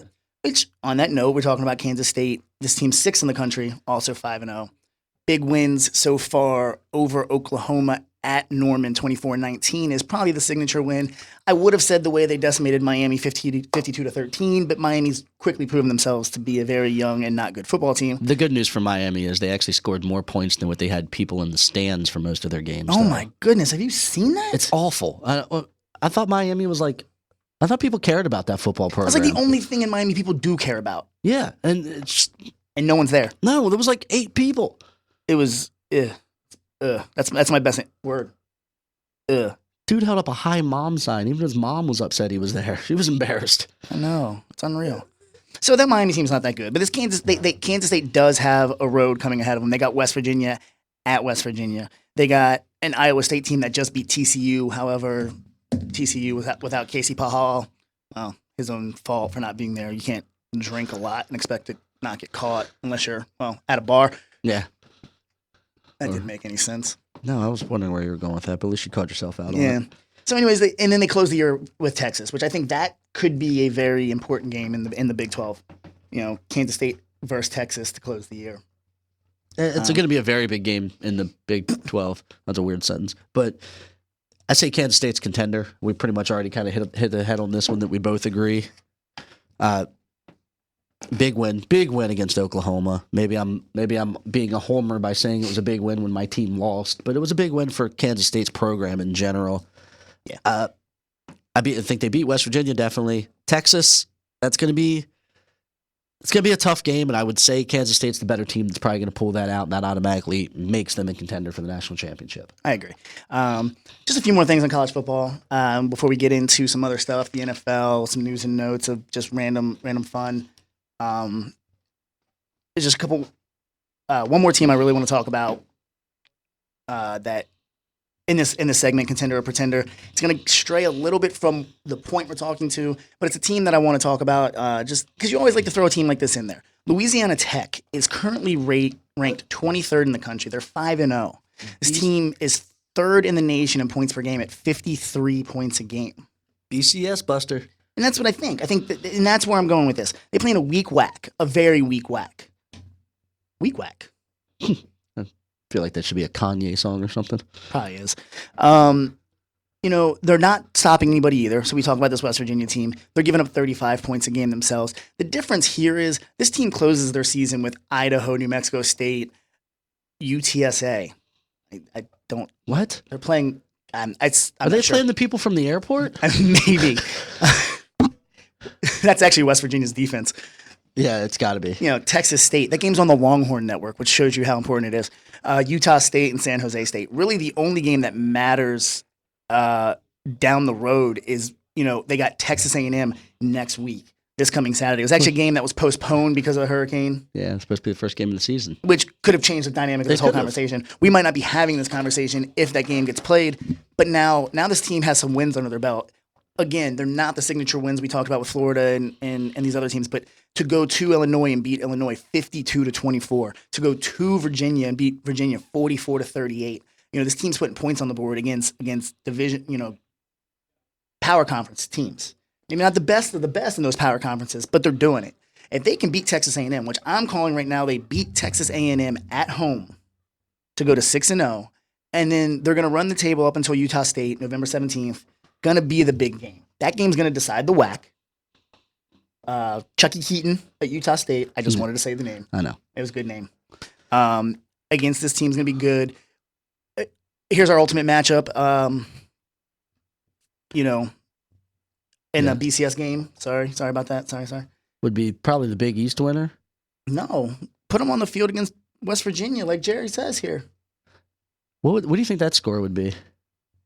Let's just say it'd probably be higher than most games in the NCAA tournament. I'm going to go with if you're a betting man, no matter what they set it at, take the over. Take the over. Take the over in that one. I'm taking the over in every West Virginia game the rest of the year. Yeah, pretty much. It's unreal, but I consider Louisiana Tech a contender to bust the BCS, a la Boise State and the legs back in the day, to play in a BCS game. Probably the Sugar Bowl. They'll probably keep them at home, play them in the Sugar Bowl or something like that. That way they can draw. And keep in mind, no way are we saying it's the national championship game. Oh, no. This is not a national championship caliber team, and they don't have the schedule to get there. And it's probably not even a BCS necessarily caliber team, but I think they do make a BCS bowl. I think they run the table in their schedule. I agree with you. They beat Texas A&M, and they just slowly climb in the rankings, and it gets to the point where they have to include them in a BCS bowl. They might get destroyed, but they have to include them. I agree. And that's Joy's the good and the bad of college football. I mean, is how good is this team really going to be? They're going to be undefeated. They'll probably be in a BCS game, but do they necessarily deserve it? Who knows? Who actually really knows? But it's fun to see. It's fun to see these little schools go and pretend like they're good until they get killed. And everyone just kind of, ignores it till next year and another little good school comes up and gets killed. So just for everyone wondering, we do have a little bit of confirmation. Tebow, the dog, is in fact backing up another dog. I'm going to guess it's not Sanchez. No, it's JR. It's JR. But I don't know about this whole head coach having a foot fetish thing as well. I'm going to leave that alone. I don't want to know. That's why we don't let our listeners control the show too much. No, it's kind of fun. But yeah, we're not talking about foot fetishes today. Maybe next week. We'll discuss that next week. But we're gonna move right on into the NFL. We're gonna kind of talk about the NFL till we have to go away.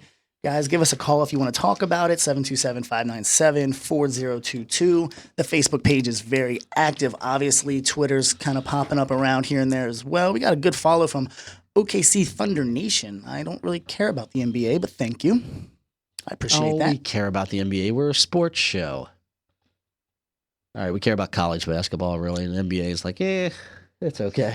I can only see so much isolation in one-on-one plays. Yeah, it's there's obviously it gets exciting at certain points and this, that, and the other, but yeah, they're 3.5 month long playoffs. I just can't get into it. Maybe that'll change. Probably not. But with the NFL, obviously Week 5 just wrapped up. We're moving into Week 6 with a big matchup coming up Thursday night between the Titans and the Steelers. I wouldn't necessarily call that a big matchup, but it's Thursday night, so you kind of have to build it up. Yeah, the NFL's paying us to say it's a big matchup. You got to build it up. But if on that note, has there been a good Thursday night game? Last week's was good. I just feel like because it was bad. Yeah, I mean, all of them are just. How do you feel about this whole Thursday night thing? Like, all of them are just played poorly, it seems like. And I think it's a testament to the fact that it's a short week for both teams. I know, and I think it's an awful idea. Like, yeah, I get the Thanksgiving games and stuff like that. You need to keep that because it's tradition, but a Thursday night game every week, like, these guys can barely, can they even move on Monday? If they play the game the right way, I doubt it. Yeah, and they play on Sunday. They can barely move Monday. They're hoping to get back on the practice field Tuesday. Wednesday, now they're on a plane? Yeah, in the Ravens play again Thursday. When the Ravens played their Thursday night game earlier in the year, they didn't practice at all. They just kind of hoped that their game planning and such was good enough, which was probably a good call because otherwise they're just too beaten up to do anything. Yeah, and I'm not a big fan of it, to be completely honest. This game I see as a complete mismatch. The Steelers, the Titans. Which good. You know what? Put more mismatches on Thursday night because I'd hate to see a game that really matters. That were two good teams, and it gets affected with just who got beat up last on Sunday. Who's more healthy right now, which all games turn out to be that. But I don't like these Thursday night games. Obviously, the Steelers, we both agree the Steelers are going to walk in this one. I believe so. I think the only question of the game is how many negative yards Chris Johnson can end up with. I know, that's going to be fun, isn't it? That's like a drinking game in itself. I know. Let's do it. Take a shot every time Chris Johnson loses 10 yards, because I don't want to end up too messed up. I was going to say every time he gains a yard. You're not going to get quite as... No, I want to drink. I'm not opposed to drinking. He's not going to gain a yard. Fair. Okay. He had what? A good game?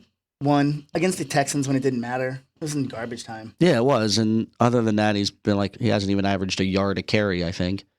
No. Slightly above. But on the flip side, for all you fantasy guys out there, real quick fantasy pick. If you have any Steelers, Start 'em. Start them. Start them. All of them. Even if it's Isaac Redmond, start him. It's that easy. This is going to be a bad football game. Bad football game. And, with that being said, in fantasy, there is a little bit of a player coming back for the Steelers. He had a great game last week. Little relevance into the fantasy world earlier than anyone thought he would with that horrific injury he had last year, which is Mendenhall. I mean, are ACLs really ever that horrific anymore? Was it an ACL? Yeah. But wasn't it both? I don't know. I wouldn't want it to happen to me. I'm not a Steelers fan. I don't pay attention. But great game last week for his first game back. 80 yards, 30 receiving, I think. Yeah, he ran hard. He a played touchdown. Good. All right, we have a phone call. We will go to it and see what these people have to say. Hello? Welcome to the Sports Bar. Hey, what's up, guys? How's it going? Pretty good. How you doing? Not too bad. I had a question kind of more along the lines of fantasy football. Okay, we can do that. I'm in this league. It's a 10-team league, standard scoring. I'm absolutely dominant, and I'm 5-0. I'm the defending champion from last year. So why are you asking us questions? I ran into a little bit of a snag as far as a bye week. I just got one guy to replace, and I'm thinking either Michael Crabtree against the Giants or Deshaun Jackson in Detroit. Just wonder what you guys think about that. Well, in that case, I would have to go to Deshaun Jackson. I think he's a little bit of the player he was 2 years ago now. In Detroit, their defense is West Virginia's, really. It's pretty much nowhere to be found, and especially in pass protection or pass defense. I would have to go to Deshaun Jackson. Jason, how do you feel about that one? I actually disagree. Really? I'd go Crabtree. Really? I would. With Michael Crabtree, I think in that matchup, you're looking at a decimated Giants secondary. Antrell Roll still feeling effects on the knee injury. Crabtree, granted, it was against Buffalo, coming off a big game, 113 and a touchdown. But that team, the 49ers, I don't know that they're going to put up 40 points against the Giants like they have the last couple weeks. 680 yards. Yeah, when did they become an offensive juggernaut anyways? I'd go Crabtree, and that's probably not going to help your answer too much. Give you an answer there, caller. But I'm glad we could confuse you more. Absolutely. So thanks a lot, guys. I appreciate it. Not a problem, sir. Call us next week. Thanks for listening. Take care. All right. Well, that was our first caller ever. Thank you. We should have got his name and maybe put him down in some Hall of Fame. Yeah, and now we just confused our first caller ever because we disagreed with his question. So now no one's going to call us anymore. Oh, that was Tebow. The Rottweiler did call in. Oh, who knew? He had a fantasy. He has a fantasy team? He speaks much, much better than my pit bull. He does. Yeah. Very, very good with the enunciations. I like that. On that note, though, we're not going to necessarily agree every week. And the fact is we're both in several fantasy leagues as well, and we make our own decisions. We do bounce ideas off each other, but we're going to have our own opinions. Don't take that for a negative thing. Just decide which one of us you like better and always go with our opinion. And that's kind of how it'll work. And when in doubt, if we disagree, go with mine because I'm smarter than he is. Look at the jersey he's wearing. You tell me who's smarter. I was going to say look at the fantasy record, but I can't say that this year. Yeah, not at all. Not at all. So just with the NFL, we talked about the Thursday night game a little bit. We can kind of recap a little bit of what's been going on in the NFL. I think there's 2 undefeated teams left, and I think there are. I know there are. I think we're going to talk about that. The Texans and the Atlanta Falcons, both 5-0. Look like the class of the NFL. I think the Texans had a little bit of a hiccup last night, kind of let the Jets hang around a little bit longer than most teams expected. I wasn't surprised. I think the Jets were kind of playing all out. They kind of realized that their season's going to be lost if they didn't make a move, and they played desperate. I mean, fake punts, going for it on 4th down, onside kicks, but the Texans prevailed despite the loss of Brian Cushing on what I believe to be a dirty hit. And then they're 5-0. That team plays defense. The offense is pretty good. The other team, the Atlanta Falcons, also 5-0, coming off a hard-fought victory over the Washington Redskins. Game that I don't know that they win if Robert Griffin III is still in the football game. It's hard to say. I mean, I definitely would think it would have changed the last quarter and a half of the football game, and the Falcons may have came up on the losing end of that one. But again, do you necessarily blame them if they do lose on a tough road game? Tougher than people think it is, because Redskins tend to hang around no matter how good or bad the team they're playing against is. They just keep it close, period. They do. But the Falcons are a good football team. I still think there's a better football team in the NFC. I do think the 49ers are better. I think Texans are the class of the NFL right now.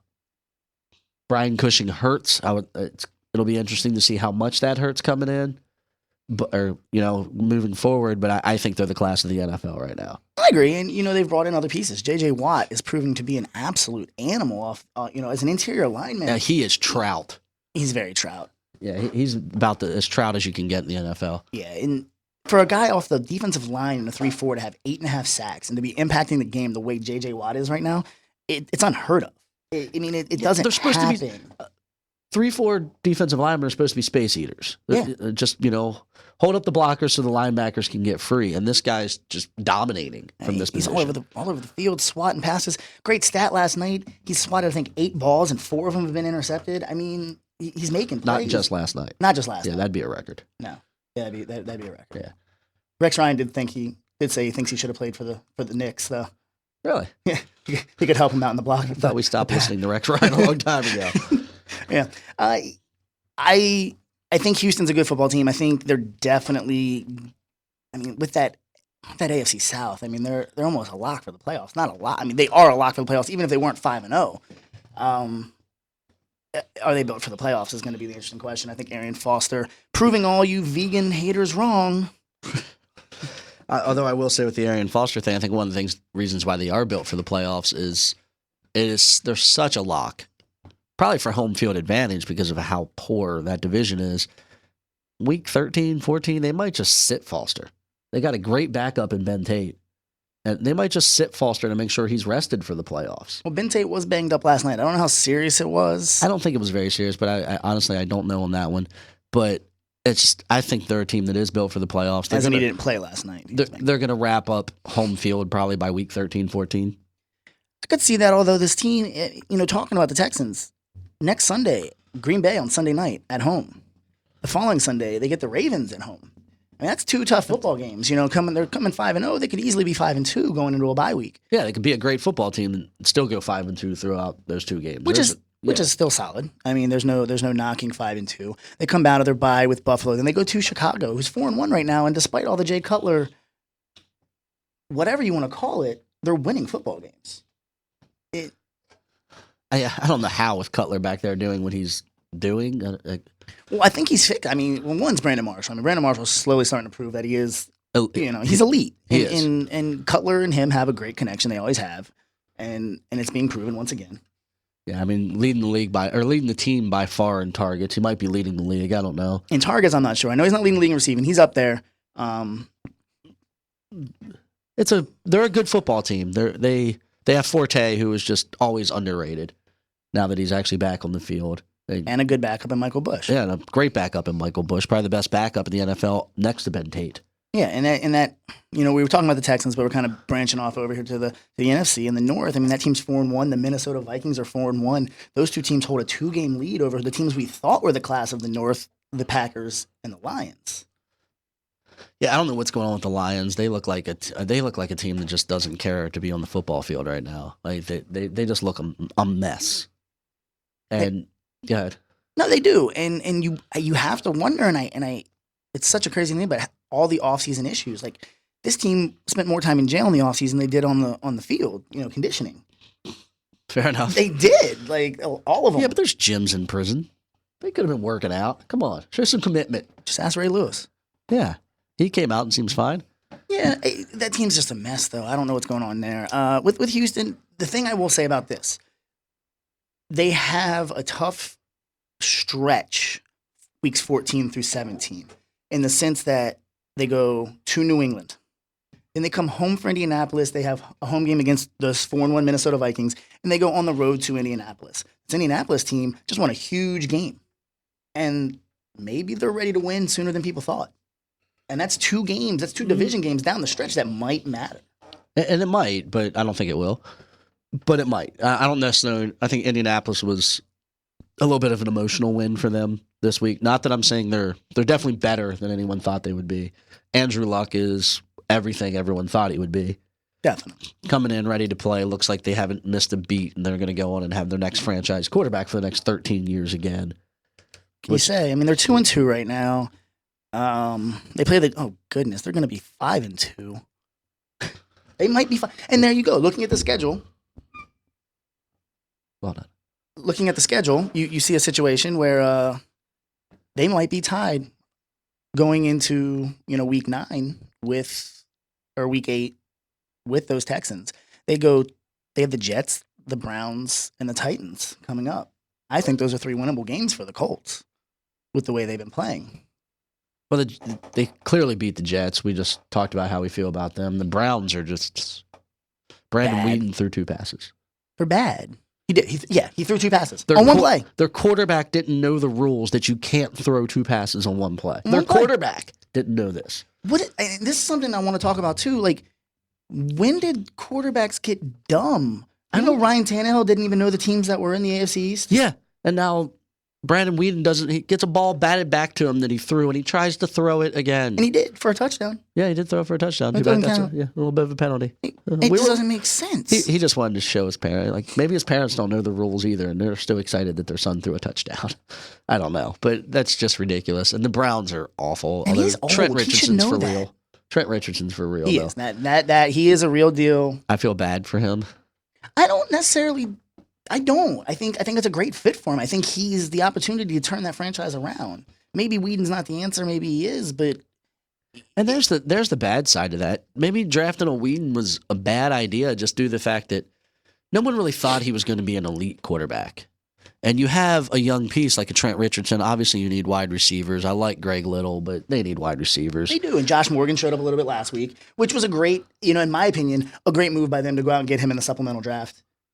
Or Josh Gordon. Yeah, I say Morgan. Yeah, I was wondering if you were I wish the Redskins would trade him. They can have him. I was wondering if you were going to catch yourself there. But they could have him. But, I mean, young piece, yes, and I do like Josh Gordon. I think obviously he's got to develop, and they knew that getting him out of the supplemental draft. But maybe not drafting a Whedon and knowing that you're going to have a high pick coming in, when you have a Matt Barkley or something like that might be coming out that could be that franchise quarterback. And now, do you even take one of those players if you're drafting that high? But is Matt? I don't want to go backtrack. I don't know that Matt Barkley is proving to be I don't know that he is either. I get the point, and it's something to be, to keep an eye on, especially because they traded back up into the first round to get Brandon to get Whedon, yeah. And they might have been able to go one more year with McCoy and see what's out there or whatever else. So it may not have been a great move, but I think Richardson embodies, and it's such a crazy thing in football. He embodies that fan base. He does. It's a workhorse fan base. They're blue collar. They are. We watched that show the other day about the last time Cleveland, when they lost the team. They got angry. They were a scary bunch of people. Yeah, they were. They were throwing benches onto the field. Benches. They still had nails in them. Yeah, They still had nails. They didn't care. They were throwing them at people. It was insane. That's a team that's definitely a work in progress. I think the Colts are still a work in progress, but in a better situation. Lot of football left to play. Lots of football. And it's purely speculation, from us. It's smart speculation because we know what we're talking about. But there is a lot of football left to be played, and as we've seen from the first 5 weeks, anything can happen. Exactly. It's the NFL definitely, while it has its premier teams, is the premier source of sports parity. It is. Worst to first happened how many years in a row in different divisions? All the time. And it just happens year in, year out. And that's why, you have teams that can rebuild. They can come back in and compete the next year. You're going to have teams that have down years. You're going to have players. Football is such a violent game, and it's only 16 games. It's the opposite. It's almost, we talked about this with baseball with 162 games being your equalizer. Football is 16 games. Every week matters. So if you have a bad week, it matters. It matters. And it brings you right back down to everyone else. You can't have a bad week in the NFL.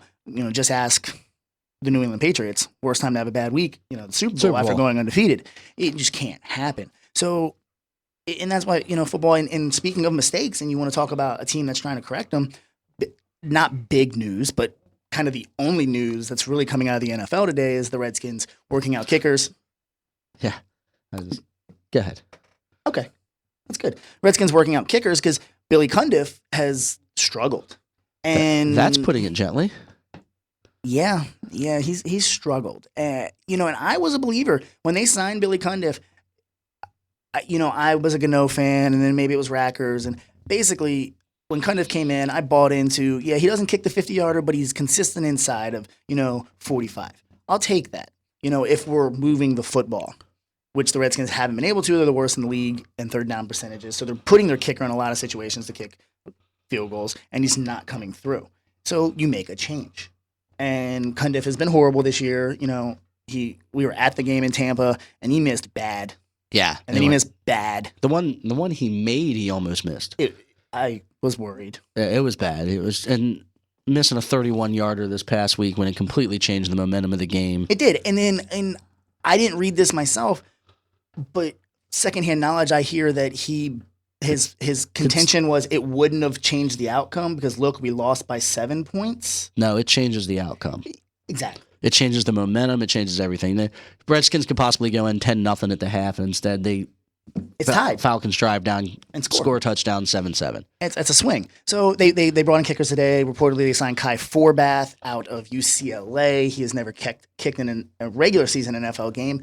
But, maybe that's what they need. Maybe they need to, get off the guys that have succeeded at one point and are no longer succeeding and give a young kid with a big leg a chance. Look around the league.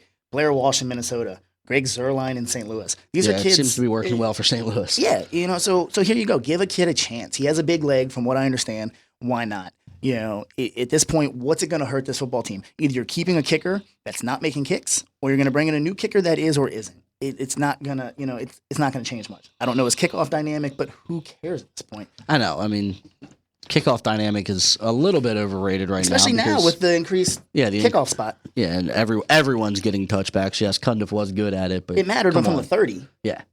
So, just some other things coming out. Ryan Williams out for the year, shoulder surgery. So if anyone out there is looking for a job, I do believe the Arizona running back job might be available. Shoot out a resume. Doesn't even matter if you've played football before. They're just looking for someone who can actually just move right now. If you feel you're better at wide receiver, call the Jets. Yeah, that could be a good job opening as well. I don't know the situation in Arizona. It looks like Lerod Stevens-Howling is actually going to play. Oh, is he back? He's banged up, but it looks like he's coming back. Again, it's the Cardinals, and they can't block anybody. So you know what? I have confidence in him because I love his name. Lerod Stevens-Howling. Just reminds me of horror movies. I like his name. He's going to do well. Yeah. Even though he's never done well in his career. And all those hyphenated players tend to be decent. Yeah, what is that? That's a weird phenomena. I don't know how that works. If you have a hyphen, you're good. Yeah. Thank you for your input there. Yeah. I didn't know what to say to it. It's just true. It's just true. Another injury, Cedric Benson. Lisfranc injury in his foot. Looks like he's going to be gone at least 8 weeks, probably the year as well. Which will make the Packers stop pretending like they can run the football, and they'll just go back to passing it 50-some times a game. Probably. One thing I will say there is they do have a young kid, Alex Green, for you fantasy heads out there. Keep an eye on him. Maybe even pick him up this week and stash him. He is a kid that they like. He's out of Hawaii. Not really sure how much they ever ran the football at Hawaii. They had running backs in Hawaii? Apparently, that's where he went to school. He must have just been a blocker. Yeah, but they like him, and you know why they like him there? Because he has dreads, just like the rest of their running backs. Yeah, it's crazy. So that's just some of the news out of the NFL. Actually, one other thing I wanted to talk about the NFL, and it's actually going to cross over not just the NFL, but just kind of sports in general, is the fans in Kansas City. Not just Kansas City. I know where you're going with this. The fans in a lot of places these days. Yeah, I don't understand what's going on.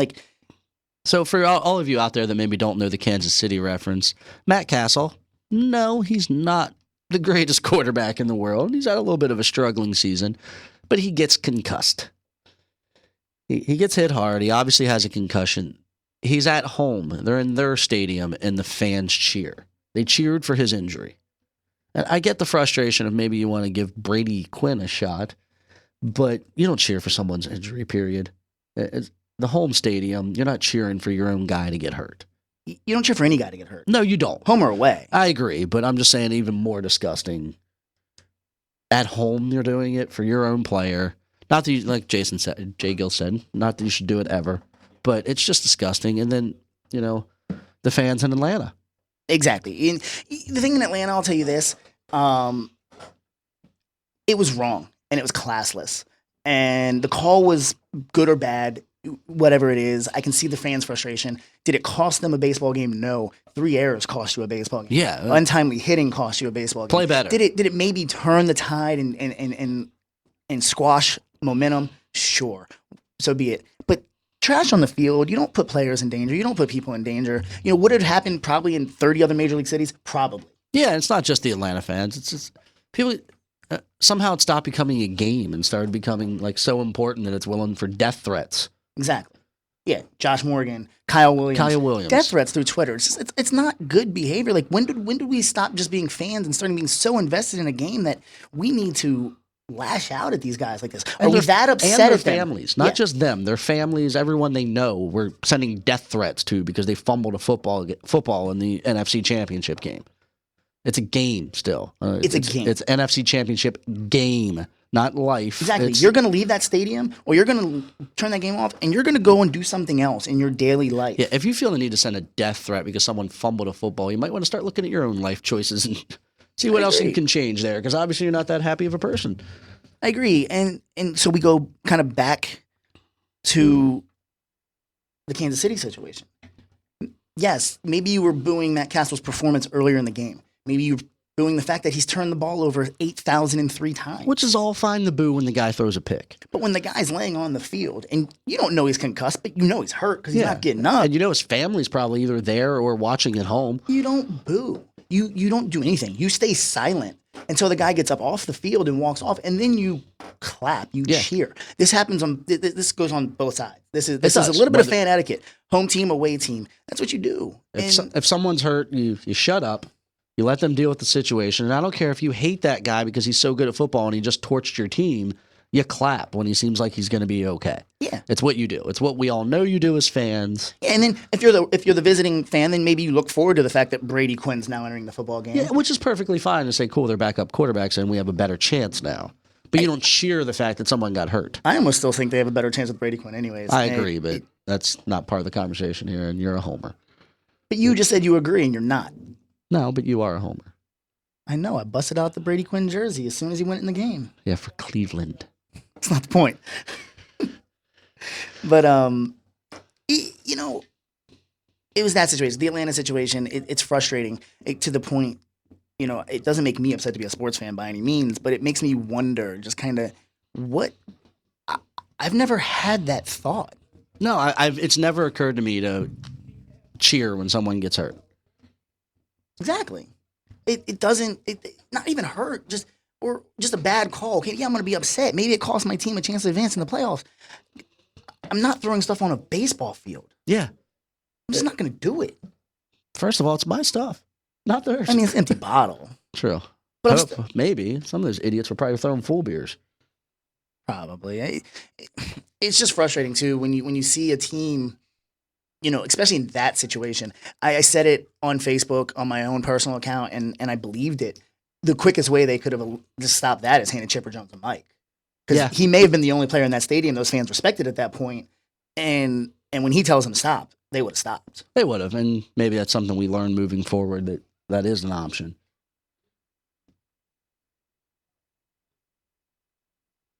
Sounds like we have another phone call. But we'll wait we'll get confirmation on that in a minute. All right, caller. Welcome to the Sports Bar. Hello, caller. Apparently we're having a bit of technical difficulties. Hello, welcome to the Sports Bar. Hello, caller.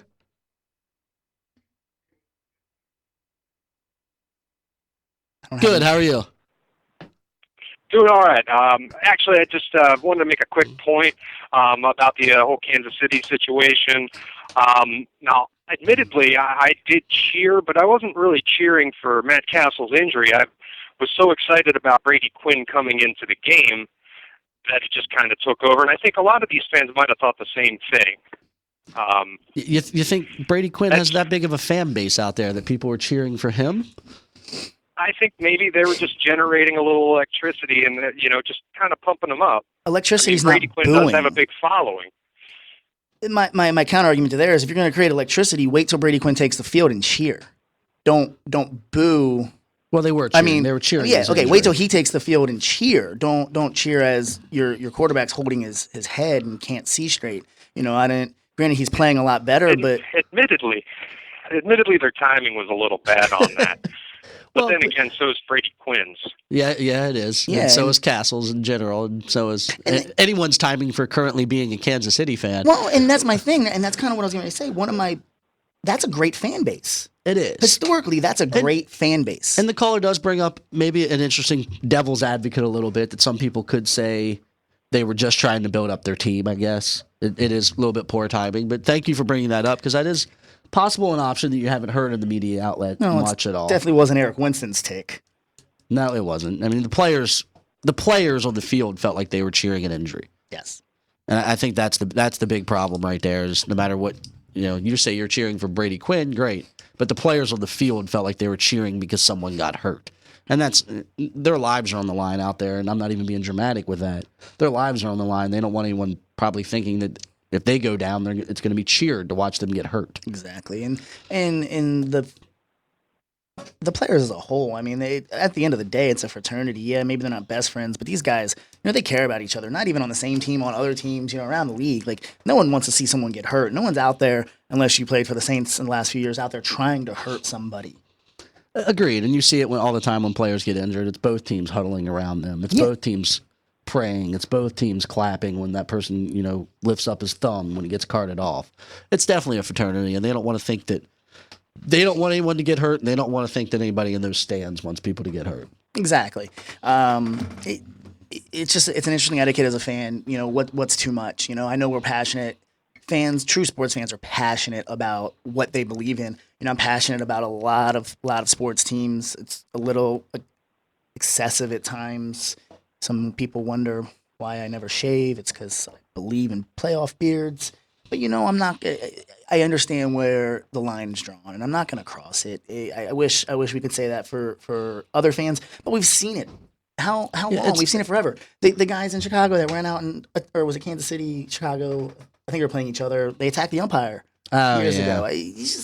You see stupid fan behavior all the time. And I, being a drinker, and this being a sports bar, cannot go with the theory of just don't sell alcohol because that would upset me. Yeah, I don't want to see that happen. No. I just watched my first baseball game without. So we were sober. Completely sober. And it was fun. I still like baseball and all, but it would have been better if I would have had a few more beers. Yeah. It was a new experience. Sober sporting events was definitely a new one for us. We definitely did not have a sober Sunday. No, we didn't. And if you take anything away from this show, just mimosa Sundays and then continuing to drink completely and then having to put together a radio show that's about sports. And Sunday was a big sports day. Not really remembering what happened on Sunday for anyone out there. It's not a good idea. Yeah, we knew this was our first show, and we knew we wanted to bring you, a lot of information, especially about the NFL, about playoff baseball. We had it all planned out, and then we got up and we started drinking mimosas and Bloody Marys, and then we started drinking beer that's 9% alcohol, and blackouts and information do not go hand in hand. And they don't. That's all I can say. They don't. It was good beer. It was definitely good beer, guys. You definitely have a good beer, enjoy your game, but if you want to talk about it and you really want to talk well, Mimosa Sunday is a bad idea. Very bad. Very bad for a radio show. Very bad idea.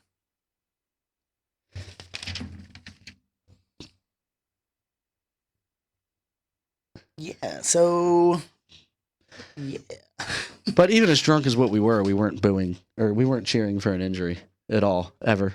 Especially the injury we witnessed. Yeah, guys. So, we've been talking for a few hours about sports. We're going to do this every Tuesday. Hopefully we'll get more interaction as the weeks go on. Like I said, Sports Bar Radio on Facebook. Like us. Share it with your friends. We're almost at 100 likes. I'd love to see that skyrocket. Skyrocket is, it's not tennis, but skyrocket past 100. the more people that like us, the more people that see our page popping up in their feeds, we're gonna get interaction. We're gonna get listeners. We're gonna take this thing to the next level. You guys are on in the beginning, and we thank you so much for that. Sports Bar Radio 1 on Twitter. I use Twitter a lot. I'd love to interact with you guys on there. I'll keep those conversations relevant. We'll talk about them on the air. Even email jjsportsbarradio@gmail. You can send us emails, all during the week. If you guys see things in sports that seem relevant and important, we're only 2 people. We watch a lot of sports, but we might miss something. Send us an email, send us a tweet, give us ideas, give us topics. We'll use them. You can call us. We've had some great calls today. Like to see some more. Love to see some more. It's definitely a show that will get better with more interaction from you all. And with that being said, you can catch us, see us next Tuesday, same time, 2:30 to 4:30. Make sure obviously, sportslamradio.com. Not just the Sports Slam Network. There's some other great networks out there like Talk Slam Radio, Comedy Slam Radio. Check out the other shows as well. All We'll right, see guys. you next week. See you next week.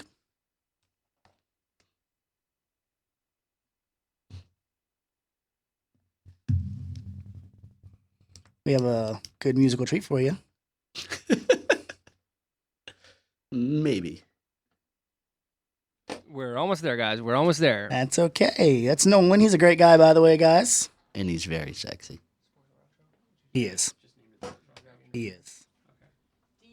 All right, guys. Signing off. In 5, 4, 3, 2.